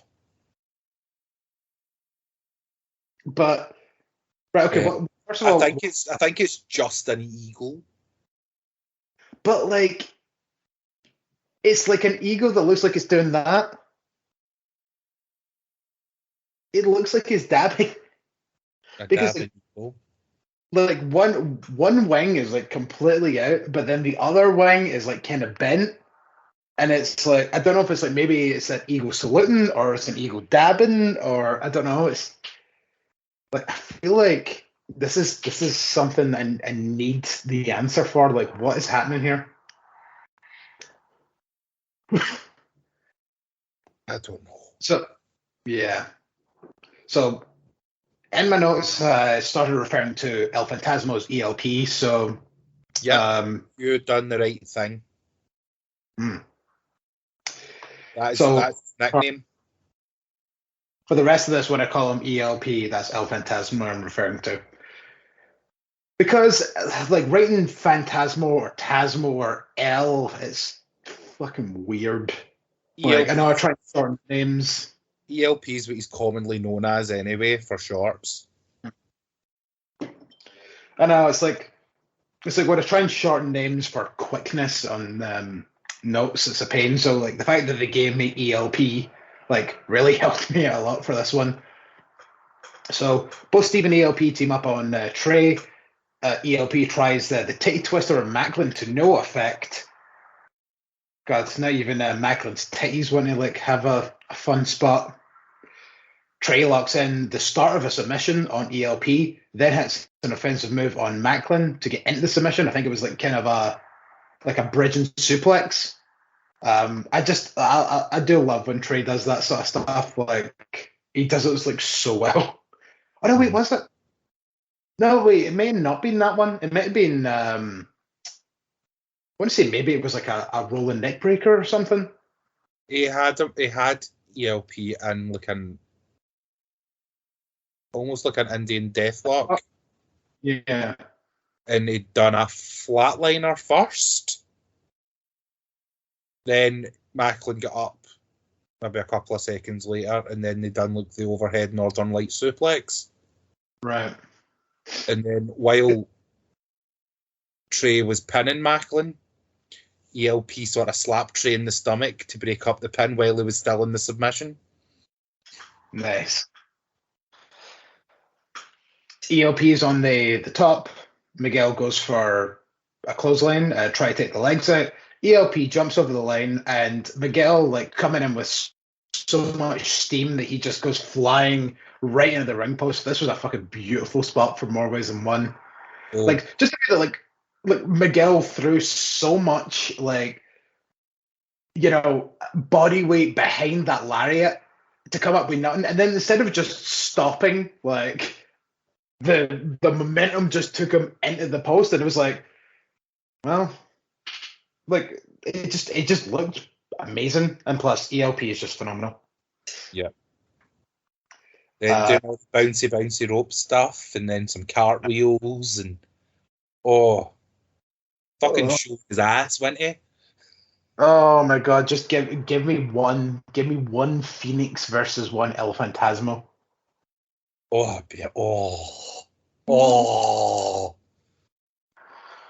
Japan, hurry up and open up so that we can get these people in the best of the Super Juniors. I've never came that close to spaffing at the concept of a match before, but that's probably the closest right there. No. No? Suzuki Bryan. I mean, well, that match just happened now. No, I fucking painted the ceiling when that was announced. Yeah, yes, I can guarantee. It took me about a fucking week to find all of it. And then also the match that's sort of been announced but not really been announced yet for Impact coming up. Suzuki Josh. Mm-hmm. Yeah. I was going to try and get a little bit of that, like, after we're done. Just like little bits and pieces. I mean, it's definitely happening. I mean, it's clearly been recorded at this point. Like, that's going to be like one big match. Or they might save it for Turning Point. Perchance. Because then it keeps Josh busy and away from Moose for the time being. Unless there's potential that one match might have already been pre-recorded while he was over here, because I know Minoru is back in Japan now. Oh, boo. I know. I enjoyed, like, the fucking couple of months of Minoru being over here. Fucking old grumpy granddad bastard that just beats the shit out of people is the fucking best. Mm-hmm. I'm mainly talking still because I've lost my place. There we go. Macklin gets a spear on Trey as Trey goes for the handspring, which... Aye. He done the Big E spear. Even I would say this is better than the Big E spear because he fucking tackled a guy that was upside down. Mm-hmm. And then they went through the ropes, which I was just fucking terrified. It's like, Trey, don't land on your head, please. Striker says death before dishonor during this match. And I was like, no, that pay-per-view was a couple of months ago. We're at Bound for Glory now. Macklin gets a 2 off of an attitude adjustment as ELP breaks the pin. Yes, I just put attitude adjustment because that's... I couldn't be bothered trying to think of Death Valley Driver at the time, so I was like, right, I know it's called the attitude adjustment, I'll leave it at that. ELP takes Macklin off the top with a powerbomb, then runs Trey off the ropes onto Macklin, then hits a splash, all for a 2 count. There's a double powerbomb by Macklin for 2. Then Macklin screams, "He's fucking dead!" Popped. Trey gets a jackknife for 2 on ELP. ELP goes for the cock punch. But then Trey reveals he's wearing a cup. The Trey cup. The Grumpy cup. Trey hits the Brainbuster. Trey hits the Meteora. And Trey Miguel has finally, after all this time, became the X Division champion. The wrong guy won.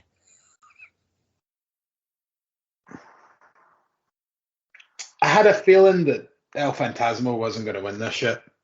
No, Macklin. Disagree. He was the fucking star of the show, this match. I think this is the first time that Macklin has even slightly impressed me in his entire Impact run so far. Aye, because he was fighting fucking jobbers for most of it. Well, he had matches with like Pete Williams and TJP. In fact, I think when the three of them had that three-way, I'm pretty sure I had some decent things to say about Macklin during that match. Macklin's fucking awesome.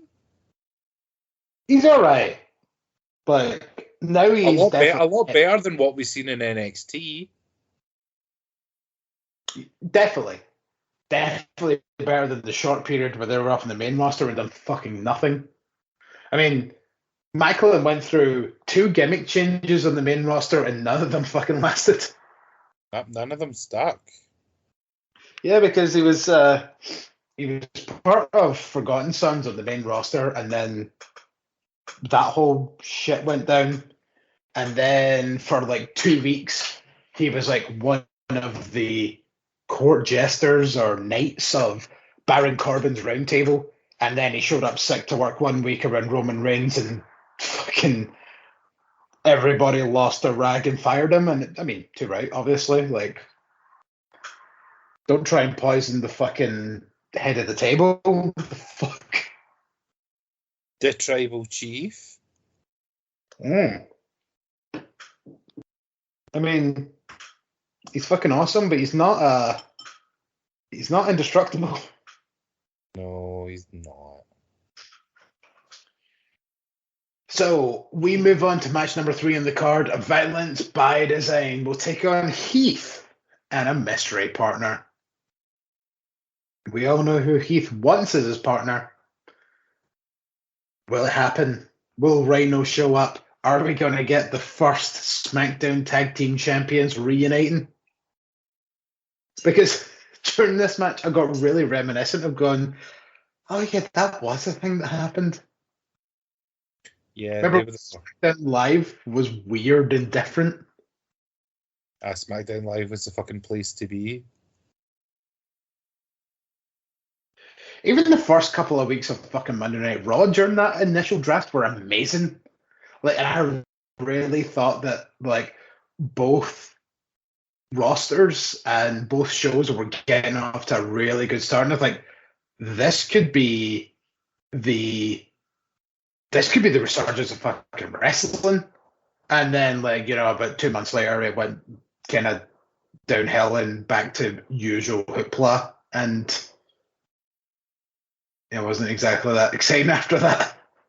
I don't know what it is, but say when it comes to like a brand split, SmackDown always just seems to be better. Mm-hmm. Oh man, like I watched Raw this week in segments just because I was so fucking bored. But I think I watched like the first half an hour and then put it on pause and wandered about and done something around the house for like half an hour to an hour. Came back, watched another bunch of it, and then I was like, I think there's some dishes that need done, so I'll put it on pause again and go and do them. And it's like, when I'm deciding to do dishes over watching fucking Raw, like, you know, there's something wrong there. Mm-hmm. But it was just really bad this week. I can't even quite put my finger on why it was bad. I think it's just there's still a lot of same old shit. Like, one of the worst things that's really annoying me right now is the fact that they are either continuing or trying to reignite feuds that have just happened on like the opposite show. Yeah. So like one of them obviously being like fucking Liv Morgan and Carmella doing stuff. And it's like, oh my God, like we have literally just seen this 100 times. Do you think just because they're doing it on Raw that it doesn't matter? Mm-hmm. Because it really does think that WWE right now, or it really does feel that WWE right now think that audiences either just watch Raw or SmackDown and not both. Yeah. Anyway, that was a long sidebar. But I mean, I feel it was kind of pertinent, but just like WWE, like right now. Like even SmackDown's not been that great. There was about 43 minutes of SmackDown before a match happened on the last episode. Or was it 2 episodes ago? It was quite recent. And that's bad when you've got a 2-hour show and it takes 43 minutes to get to a match. So Heath comes out, kind of turns around to the ramp. Nothing. No. Gets in the ring, looks at the ramp. No, nothing. He's in the ring. Ding, ding, ding. The bell goes. Okay, this is officially a 2-on-1 handicap match at this point. There's a point where there's a body slam and then the bounce off the ropes and an elbow by Doring, which is just fucking awesome. Why is Doring so fucking cool? Oh, he's one of the best.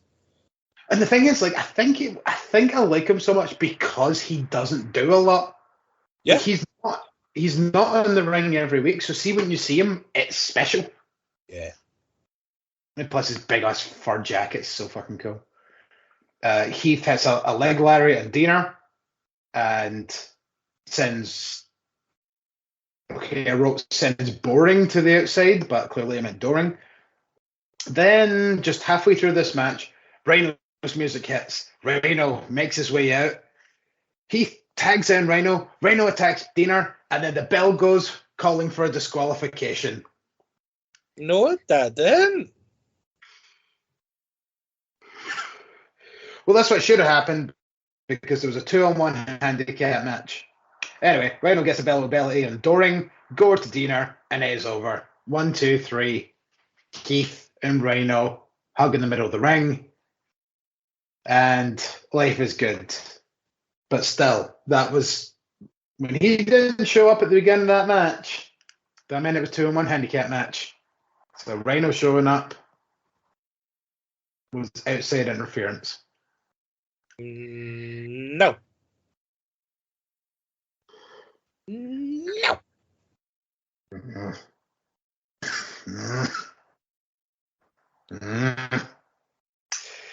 Grace and Evans interview. They congratulate Grace on winning the digital media title, and then Evans. Grace and who? Evans? Ellering? Oh my god. Plus, Evans isn't even her fucking WWE name, it's Evers. Evers. Wow. Okay. Take 2, even though all this is staying in. Grace and Ellering interview. Ellering seems to think that she is going to win the Call Your Shot Battle Royal. Okay. And then in the most intimidating thing ever, Moose and W. Marcy come in and go, "You don't stand a chance when we're in it." And it's like, yeah, that's pretty fucking accurate. Mm-hmm. But she was like, "Oh, this is my first Bound for Glory, and what better way to kick off my first Bound for Glory than winning the whole thing?" It's like, like, love that enthusiasm. Yeah, like, you got spunk, kid. But, a woman has never won the Call Your Shot Gauntlet yet. And probably the one of the few that... Actually, is that true? No, I'm pretty sure that's a fact. I think you're right. I second guessed it, thinking that maybe that's how Tessa got her shot, but no, she just flat out came out and challenged Sammy after he won the belt. Aye, because they two were already feuding. Yeah. So now on to my original thought. Yeah, the only woman that I could probably see winning the Call Your Shot Gauntlet match is standing next to you with the digital media title. So I don't think you've got much of a chance. But speaking of which, we start off with the Call Your Shot Gauntlet with New music, Chris Sabin. Very generic new music. Must have been a wedding gift. Gee, thanks. Can I get some store credit on it instead? Did you keep the receipts? I see. The annoying thing is right now is the fact that Alex Shelley is wrestling again. Just not Impact. Yeah, just come back, just for a bit. Like, if you're only going to be able to wrestle for short periods of time, at least do it on Impact where I can watch it. Because I can't be bothered finding like fucking indies in fucking buttfuck Arizona to like just to get to see one of my fucking favorite wrestlers. Yeah. Well, he's like, clearly in the winding down period of his career. Because he's doing his day job as well. I know. Well, just, do your day job while working.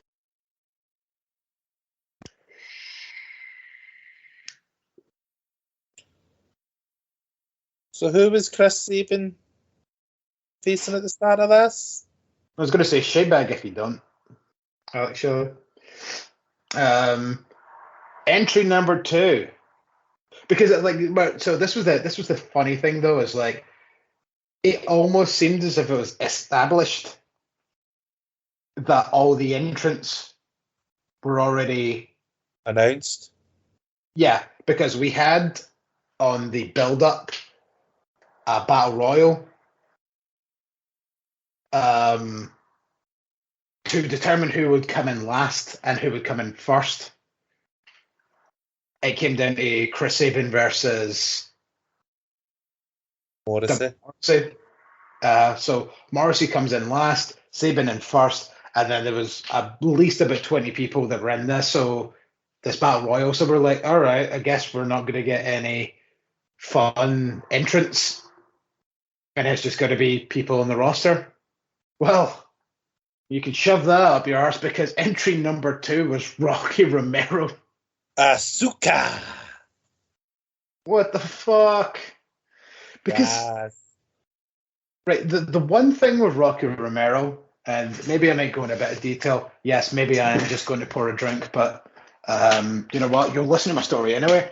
The thing with Rocky Romero is I don't know how many times I've thought that he's retired from wrestling, or at least just in competition, because he just seems to go for years and years. I think what you mean is Rocky Romero will wrestle forever, forever, forever. I know it's just really odd that like. Oh, that blew up in my face, literally. Kaboomy. Did you hear that? No, but you just said blew up in my face, and I just went kaboomy. Yeah, I think I left my lemonade in the freezer too long. You should call him. I should call him? It's a gay TikTok thing. Ah, okay. Man, and I thought I made a lot of references that nobody got. And then I met you and realised I don't know anything. I bring a whole community of references that you'll never understand. Seems it. There you go. You can go in the fridge. So yeah, Rocky. The Alphabet Mafia. Is that another one? It's just instead of saying LGBTQIA SIA plus. Mm-hmm. The Alphabet Mafia. Just better. Yeah, that works for me. Because it is a nightmare because it does seem like a new letter or two gets added on like almost every month. A number got added the other day. Okay, how the hell does that one work? Something LGBTQIA 2S plus. 2S means two spirits, which basically means that you're both male and female.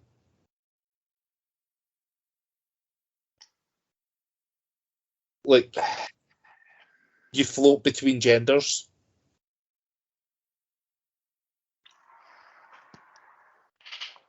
So Rocky Romero,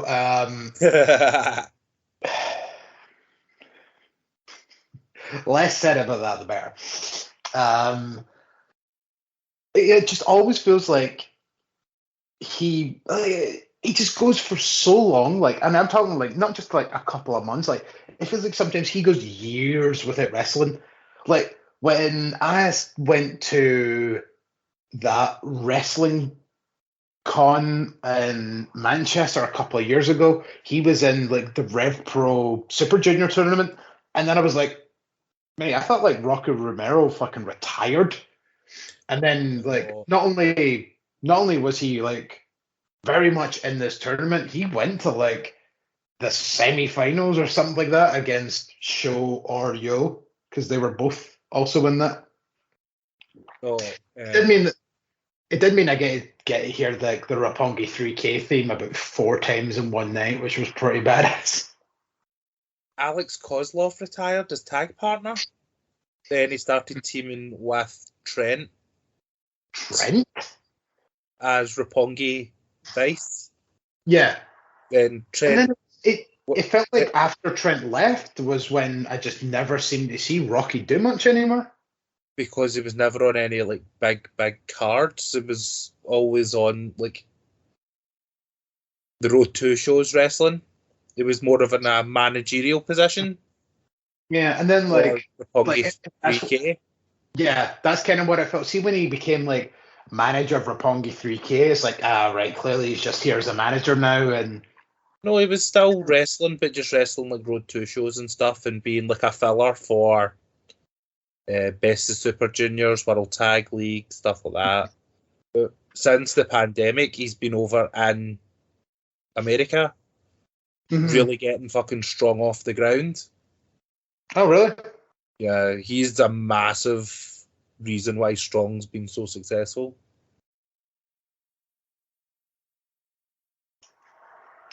Oh, well. I guess that's just one of those things where it's just like, just never assume. Because like, one of those things! Because it was also just, it's always, I mean, it sounded a bit like Limp Bizkit. The floppy cookie. Nah. I feel like this is an entire night's worth of content you're going to show me at some point. No, I was just trying to be funny. It was just another name for Limp Bizkit. Oh, right. Yeah. Jesus, that went right over my head. I'm still thinking too much about Jesus, I'm off today, man. What the fuck? You're still recovering. I know, maybe. Because like, the only other thing I'm thinking, and then we'll move on, because Jesus Christ, we've talked about Rocky Romero for about 10 straight minutes. And also, I think I'm still a bit fucking frazzled by that bottle that just blew up in my fucking face a minute ago. Like, he was on commentary for a while as well, and then again, that was what the kind of thing that made me think, oh yeah, like I guess he's done now, like if he's on commentary like constantly. But he just keeps coming back, so I guess just never assume that he's retired, I guess is where I'm going to go now. Just never assume. Yeah, he's a man of many talents. I would say so, yeah. He does this fun spot during the match where like he winds up this big punch, and then just pokes Sabian in the eyes. Yep, that's a signature Rocky move. Yeah. Entry number 3 was Man Fulton, who has like fucking some of the absolute fucking most epic theme music in wrestling, and we never get to hear it because he's always stoned about with Ace Austin. But on the good side, did you see his gear?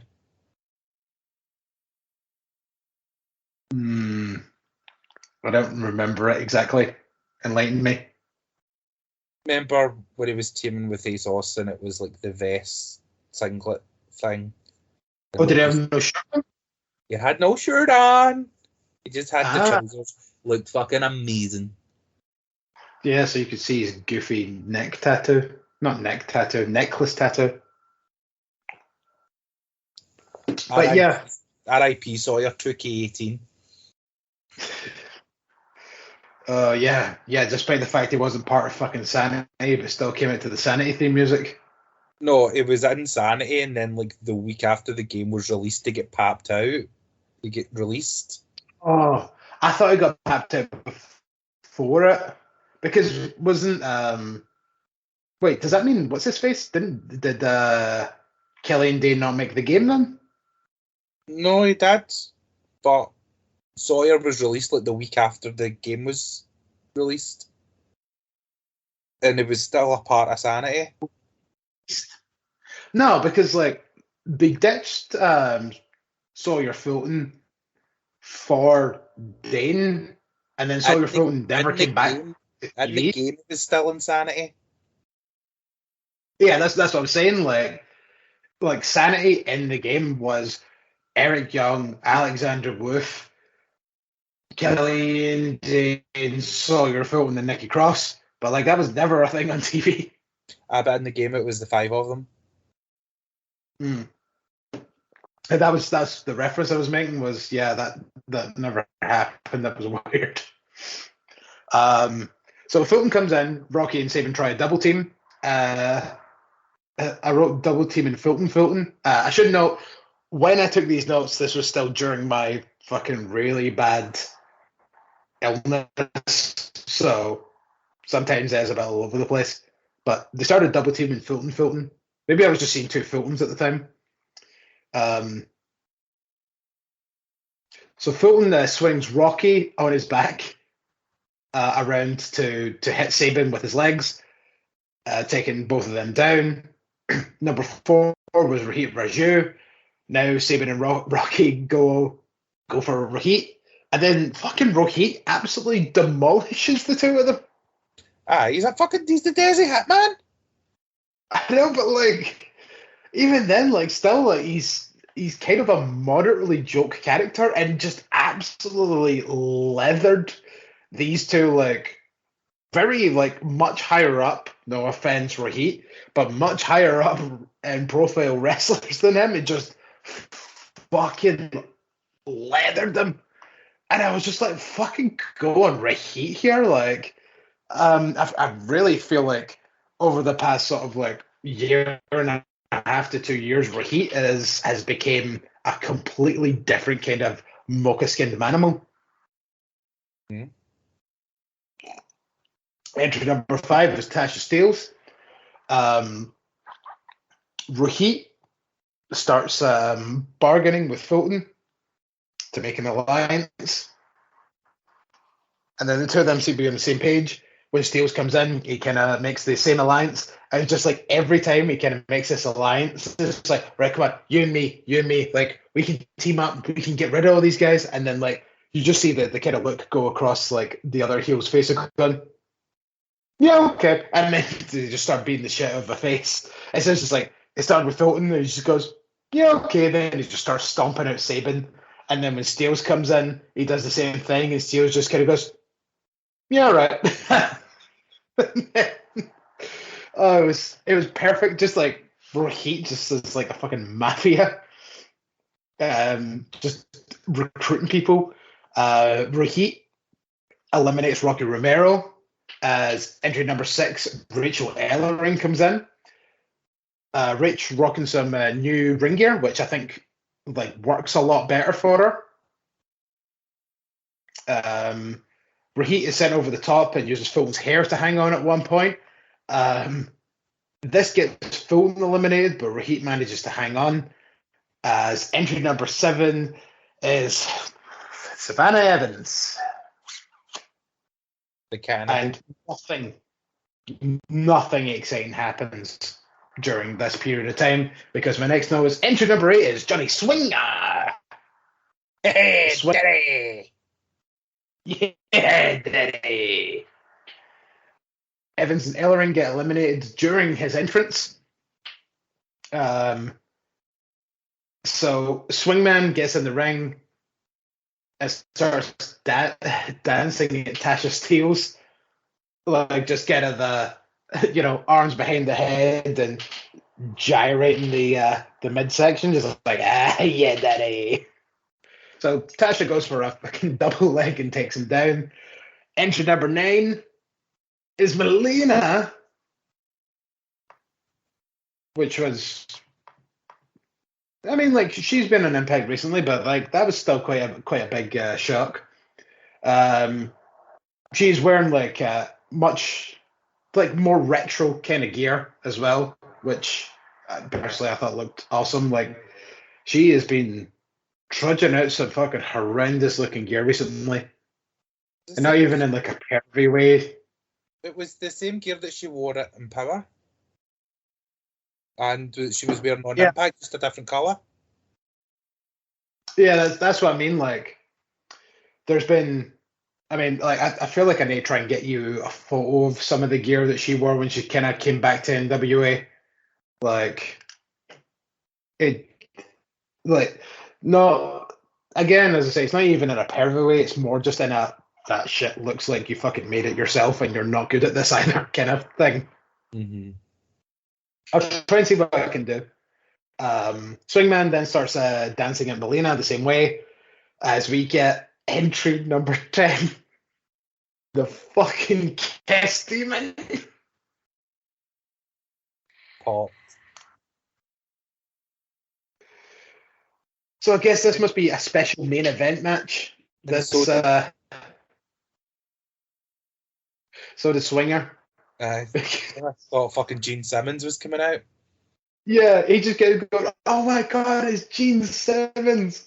And then Swingman, who's still wearing his fanny pack, pulls out an autograph book and asks for an autograph from the Kiss Demon.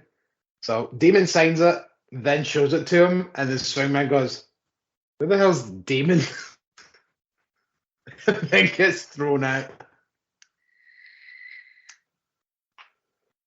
Oh man, like Kiss Demon is one thing, but that whole like kind of thing with Swingman obviously being from the 80s and marking out as if it was like actually Gene Simmons was absolutely phenomenal.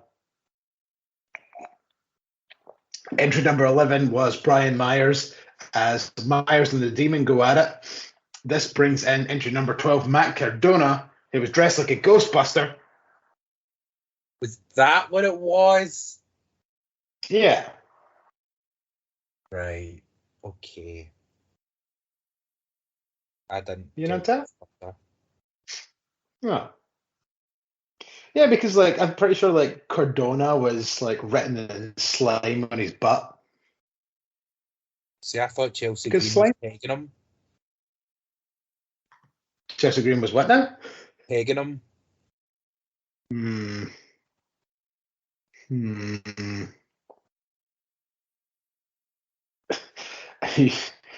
thinking that Chelsea Green wanted some ectoplasm? She excreted ectoplasm. She was pegging him. Oh, I thought you were saying begging him. No, pegging.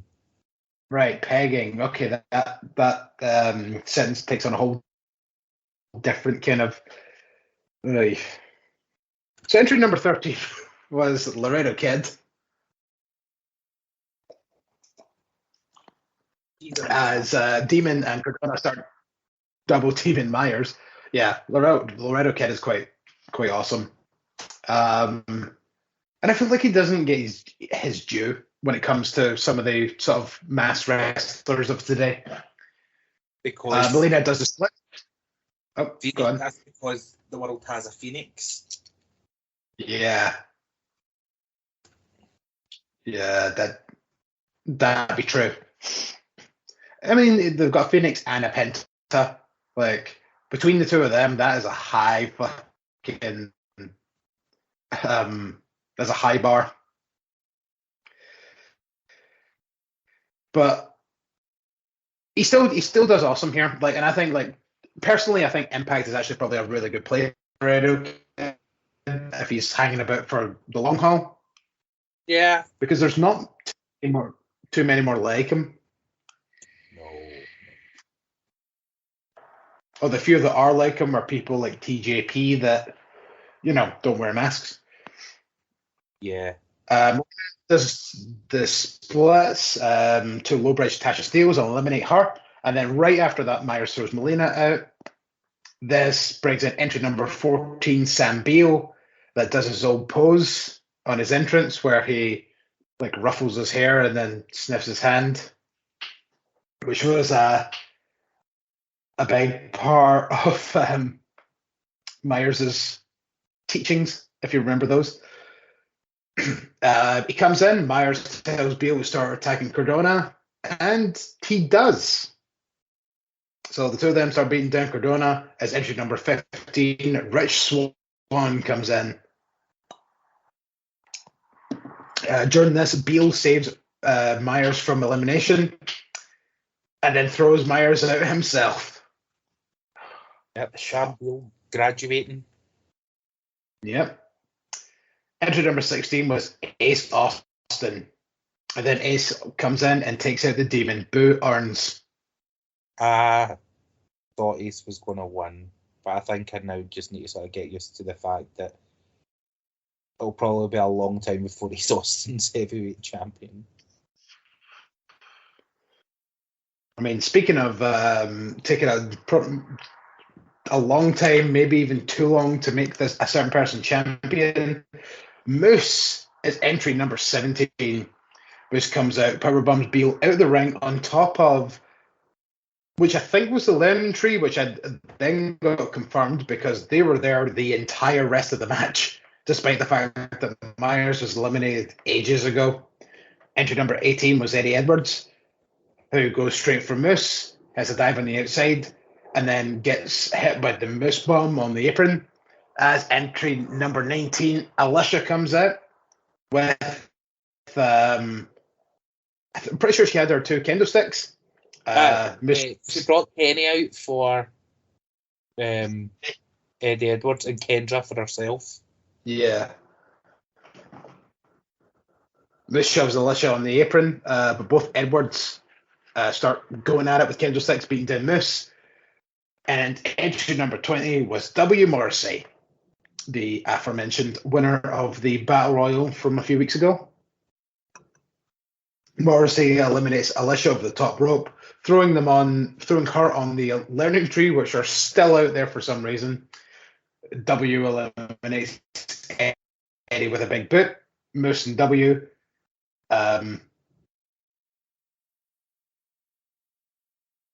Sorry, brain fart there. Fucking hell.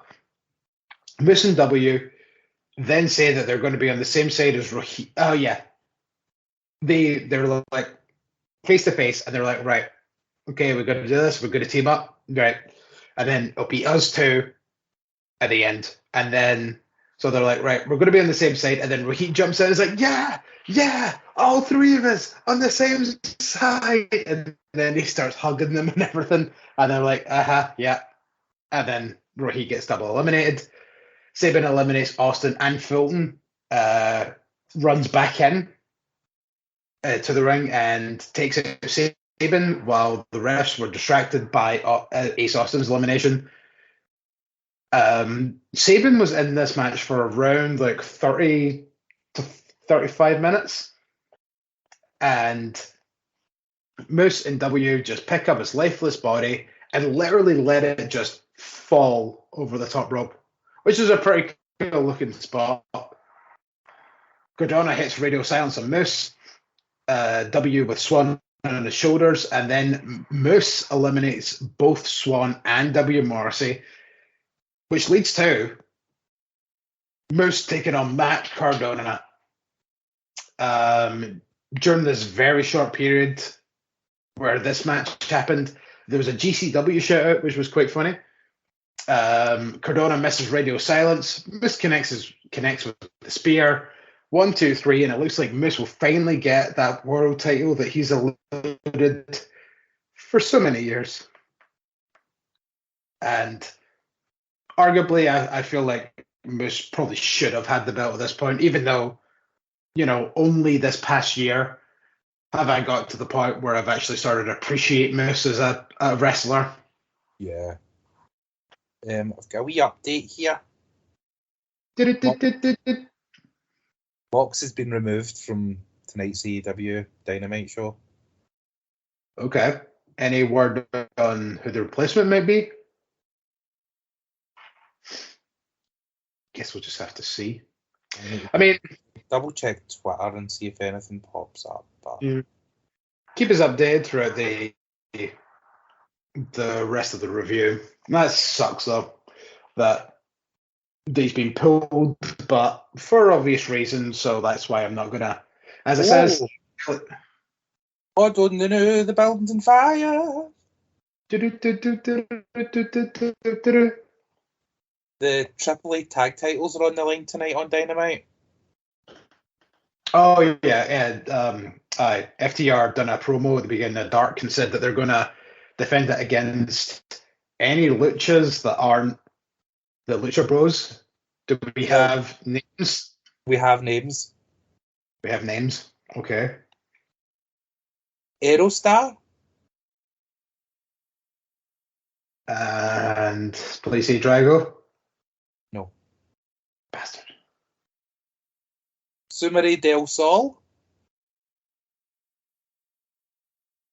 Sumere del Sol. AKA Kalisto.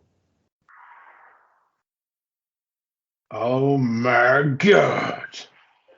Oh, me meow. Oh, meow meow. Samurai del Sol. That's how it's pronounced. The way that it's spelled, though. I know. Yeah, I know. Like, not samurai as in, like, you know, Japanese warrior, but, like, more so like that. Like, that's why it took me a second. I was like, hold on, I recognize that name, but like, I feel like it wasn't pronounced properly. So, Aerostar, which is, like, one of the fucking best, and fucking Kalisto are going for the AAA tag titles tonight. Oh, hell yeah. Yep. And no one's been announced, but AEW retweeted the tweet from Punk cutting an orange. Uh-oh. So we may be getting Punk and Bryan at Full Gear. Oh, me meow indeed. So we come from that fucking high to the Good Brothers versus the Bullet Club versus Finjuice for the Impact Tag Titles. And this was the point where I was like, I am too ill and can't be bothered taking notes anymore. So, and to be honest, this match was a fucking dud. I think this was the worst match of the whole show. I wouldn't know because I kind of picked up my phone. This is the thing. Like, this has been every Good Brothers match recently in Impact. It's been them in a multi-match where they don't do fucking anything, and everybody else does everything. Do. Like, suplex and splash from Finjuice and Chris Bay. Anderson tagged in at the convenient moment, steals the pin. The Good Brothers retain the titles. Yeah, the only interesting thing in this whole match was when Hikuleo offered the underhanded too sweet to Gallows, and Gallows was like, yeah, we did do that underhanded bullshit. We throw up high. Do I get sued? I mean, to be honest, they're probably all going to get sued. But yeah, like this was the only kind of like down point of the whole night. It's just because it's just the same stuff. Right. Good Brothers win. Next match. Exactly. That's it. Just next. Like there's the build up to Finjuice versus Good Brothers 2 or 3 or 4. Pretty sure it's like 3. They both won one apiece at this point. Like, I think this is what the Good Brothers need. Is they need a 2-on-2 tag title match, which I don't think they've had since they've regained the tag titles. So let's see how that one goes. Maybe it might come out a bit differently in that one. But there's a Christian Cage interview. Cage talks about building the company and says, after 7 years of retirement and my veteran status, everyone feels like it's time for me to pass the torch. But I'm not ready to pass the torch yet. And that's why tonight, Dr. Alexander, I'm going to be standing over you. Still the world champion. Long delay. Hashtag still world champion. I kind of feel as if it was maybe meant to cut, and then when it didn't, like Cage threw in the little hashtag. It was very weird. I'm shaking my head. Yeah. That's all you had to say? Ugh. I feel like, yeah, exactly. I feel like he made his point, and then like when the camera didn't pan away or anyone say cut or whatever, it was just like, no. Also hashtag, I'm going to beat you. Hashtag, you smell. Hashtag, 10 times. Wait, 10 times. 10 bits. There you go. 10 times are fucking Australian. Your penultimate match of the evening saw Mickie James taking on Deonna Purrazzo for the Impact Knockouts Championship. So we got Cowgirl Mickie and Pope Deonna. Hey? Press? She was wearing a big Pope hat. Popey? Popey. I'm Popey. I'm Popey.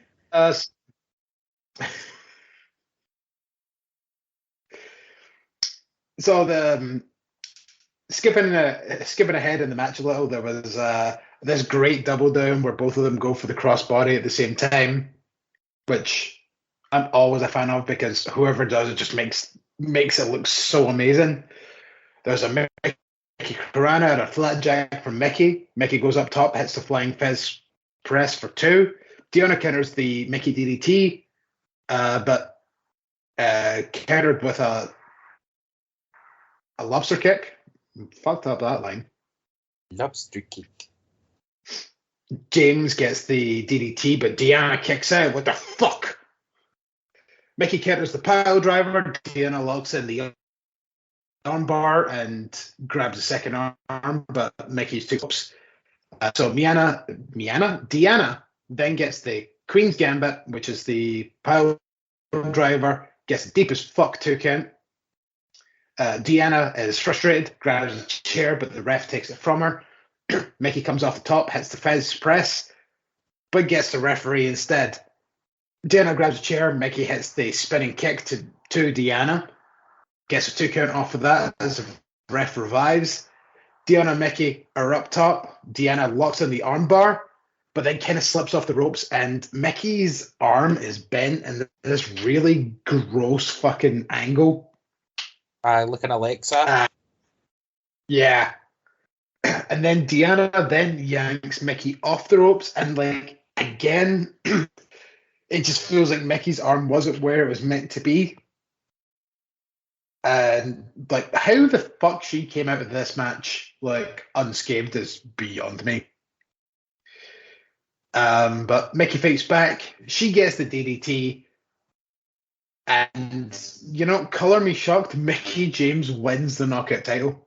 I seriously did not think this was going to happen. Yeah, I kind of knew it was going to happen because the turning point, it would have been a year.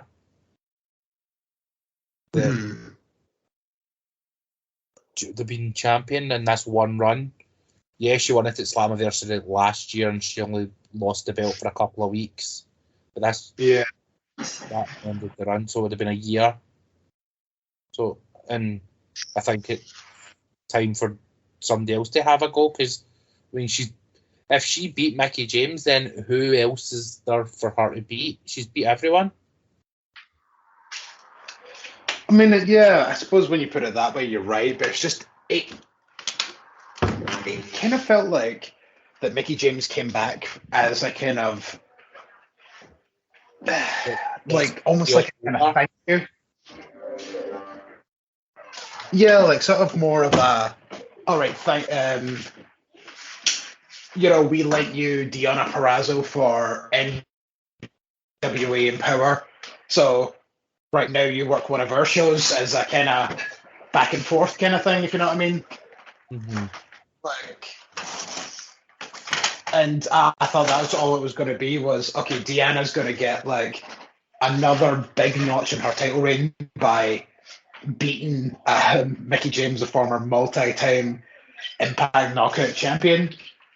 And I thought that was all that she was brought there for, was like, okay, it's going to be, I mean, this is going to be a big match. This is going to be a first time kind of match. Mm-hmm. And it's going to be, and it was great. But, like, I just thought that this was a vehicle to just have Deanna arguably get, like, the biggest win of her career by beating Mickey James. And then, lo and behold, Mickey James fucking just wins. And it's like, I get now that you're saying it. Like, yeah, if she beat Mickey James, who's there left to fight? But just, I don't know, just like in my head, I just never thought that Mickey was going to win. So when she did, it was like, whoa, holy fuck, that came out of nowhere. No, I kind of expected it. I mean, like, that's the thing, like, it's, now the kind of question is, like, how long does Mickey hold the belt for? Like, I mean, we've got, like, a whole new crop of challengers for her, so Yep. I can really see her having it for a while. Yeah. Maybe about rebellion time, maybe. Yeah, right, so let's do the prediction kind of thing. Like, who would you see potentially beating her for it? Tenille. No doubt about it. Just Tenille. That's it. It's got to be Tenille, because she's probably Rosemary's already had it, and I was going to say Tenille's the most over knockout, but it's actually Rosemary. But no, not Rosemary. Tenille deserves the belt, and she could do so much with it. Yeah, definitely. Like that's the thing is, like, I remember when Tenille was coming in, there was a lot of like kind of chatter of she's not going to be here long. Yeah, because that would have been because of the whole ROH situation, where she was there for 3 weeks, and then she's like, nah, I'm away, easily. So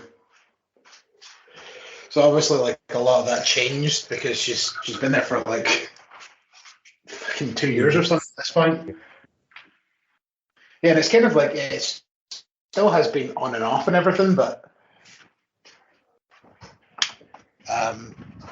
yeah, I mean, I suppose that's a good shout, because then it puts it from one other really established star to another, and then that also gives like Tenille just that bit more time to kind of build up. I mean, I personally, obviously, I think we could both argue that she's fucking there already, but yeah. The reason Tenille never won, probably the reason Tenille wasn't at Bound for Glory is so that she doesn't lose the match, keep her strong, fight Mickey. I know, but there was 5 other people in that match that could have lost that. 4 other people in that match. Trying to come up with a narrative, just shut the fuck up. You're trying to choose your narrative?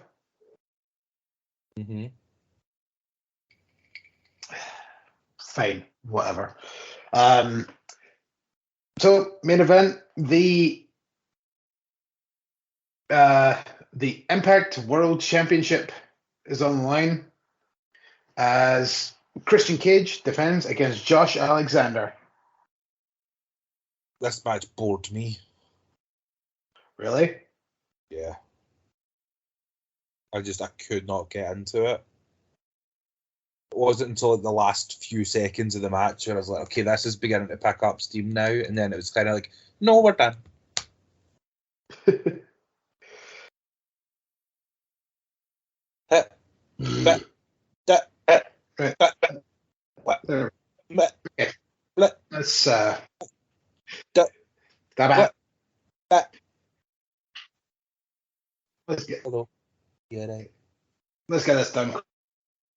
Okay. Right. We'll take it from 26:30.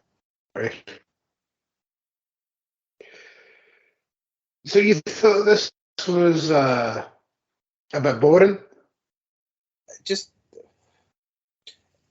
It just kind of felt like, as the match finished, it just got started. Like, that's the thing is, like, I kind of, the last couple of minutes were like really good, but it felt like if it kind of started at that pace, it maybe would have like been a hell of a lot better if it built from there. Because, like, to be honest, I didn't really take it like a massive amount of notes myself either. Like, I've got like, I'll run through what I have. So, like, Josh Kenner's the kill switch, sending Cage to the apron. Cage goes up top, and Josh goes up to meet him. Cage puts him off, pushes him off, hits a splash for a deep two count. Cage is sent in the ring post because his arm was worked on throughout the match, so his arm goes limp. Cage then attempts the kill switch, but because of his arm, he couldn't lock it in. Alexander then locks in the ankle lock, stands on Cage's good arm, thus not allowing Cage to crawl up the ropes. And then after about a minute and a half or so of being locked in this, Cage taps with the bad arm, and Alexander does it and becomes the world champion. Like, super happy for Josh Alexander to become the world champion. Yeah. And I think it was bad, don't get me wrong, but like I can't help but feel as if like maybe we may have built this up a bit more, and it just didn't quite Yeah, I think that's the expectations that we put. Yeah, I think my expectations were unfairly too high, because when at the end of Victory Road, when he came out and announced options, I was like, oh my god!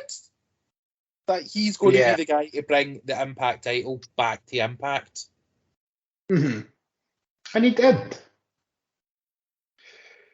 I mean, like, as I say, I might just reiterate one more time, like, this wasn't a bad match at all. It was pretty decent, but I think, like, with it being the main event, like, maybe we did put just a little bit too much sauce on it, and maybe, like, it was kind of our own expectations that ruined it slightly. But I still thought it was a pretty good moment, like, when Alexander brought his family into the ring and all that kind of stuff. Like, that was quite amazing. We fell out. Yeah, MILF alert. And I mean, what a show it was. Like, it ended on a really happy note. Like, Cage took the belt from the referee to hand it to Josh Alexander himself. Family coming in. Like, what better way? And wait, what the fuck? Oh my god, it's Moose. Oh my god, Moose is calling a shot. Moose versus Alexander for the Impact title. Spear, 1, 2, 3, son of a fucking bitch. Yeah. Yes, you thieving gypsy bastard. Just fucking speared the ever-living shit out of Josh Alexander, literally in front of Alexander's family, and stole the Impact World title. Oh my god, I was fucking raging when this happened. I kind of was like, oh, okay, main event. All right, okay, cool. Josh Alexander won. That's really nice. He deserves it. He's worked really hard since going solo. And then was like, yay! It just brought me up. Ended the show on a high note. Because, like, the thing is, like, taking these notes as I watched it, the fact that I made the note of looks like Moose is finally going to get the world title that they should have had ages ago. And I was like, I wasn't expecting it for tonight. Like, not tonight. But also, Josh Alexander's the first guy to beat Christian Cage for the Impact / TNA / NWA World Championship. Yeah, because he always lost it in like nefarious ways. He lost it Like- like King of the Mountain, which didn't technically lose the match. And then he lost it. It was vacated after he submitted to both Sting and Kurt Angle. Or it was like a weird pin submission thing. I think he tapped out while pinning Kurt. I think he was pinning Sting while he tapped out to Kurt Angle. I think that was it. So it's the first time he lost the belt in a clean fashion. Yeah. It's quite fun considering the fact that he's held that belt more than once. Right, okay, so the very last thing that we'll talk about before we go is obviously the most recent Impact at this point after Bound for Glory aired, and then we got that fucking beast of a promo from Moose where he was like, oh, you could be all elite, you could be the chief of the tribe, you could be the big E, you could even add a new day to the week. You could be the boss. You could be the man, even though like Sasha Banks isn't a champion right now. You could be the queen, and I will still be the best world champion in professional wrestling.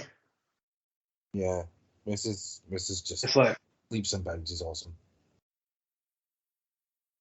But the little additional bit that I loved about this is like Moose came out, got in the ring, grabbed the mic before he could say a word. Eddie Edwards comes out and just starts trying to attack him just because of the nefarious way that he went about doing business.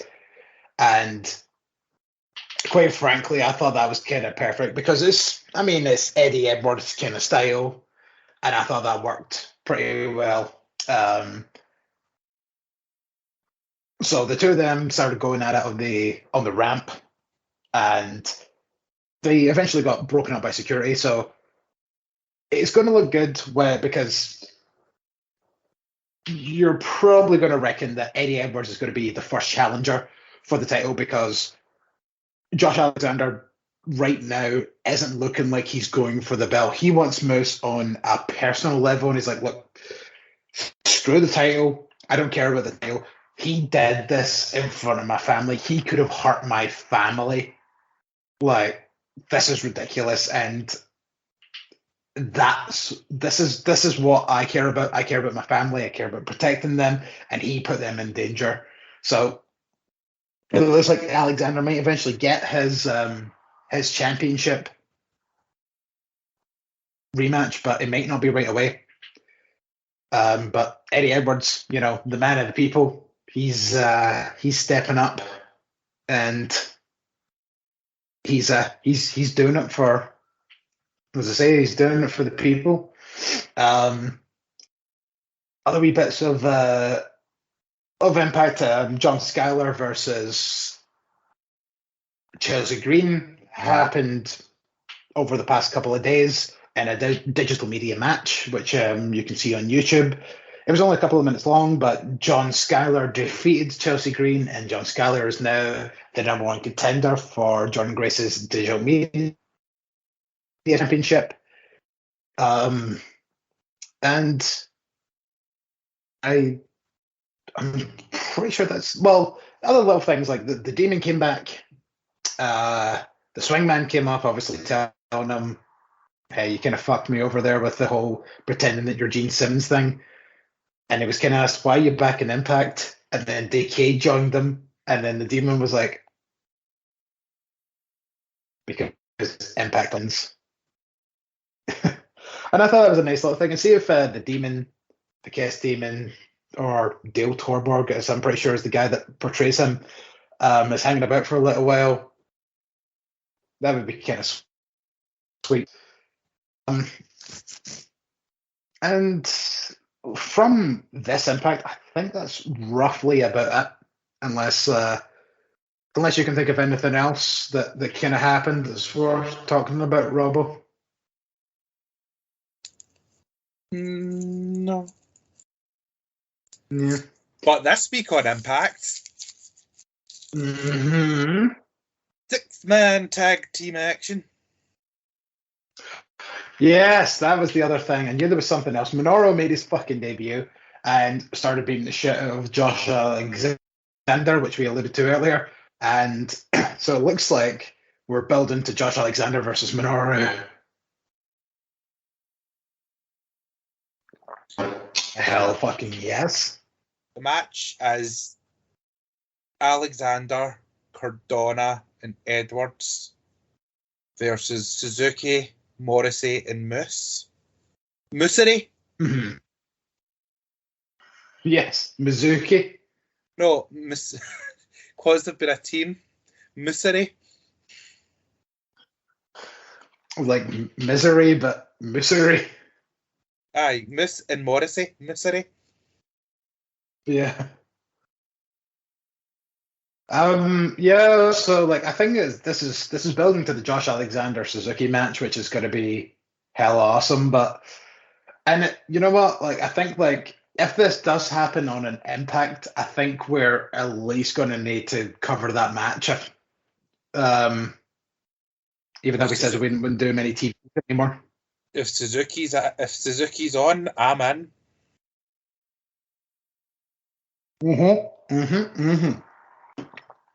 And you should be too, fans.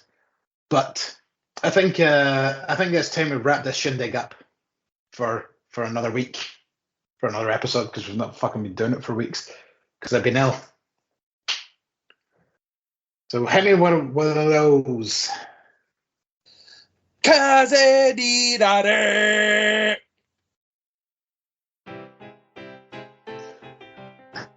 You could have just hit us with a Kazani, so I could hit with a. Never mind. See. Cool. He stole the whole bit. Stole the whole bit. Exactly. Jesus Christ. Stupid.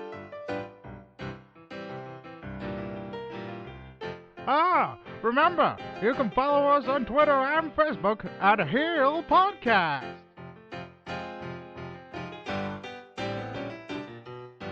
And also, don't forget, you can hear our archives on the World Wide Web at heelpodcast.co.uk. Well, that's all, folks. So long. Have a good day.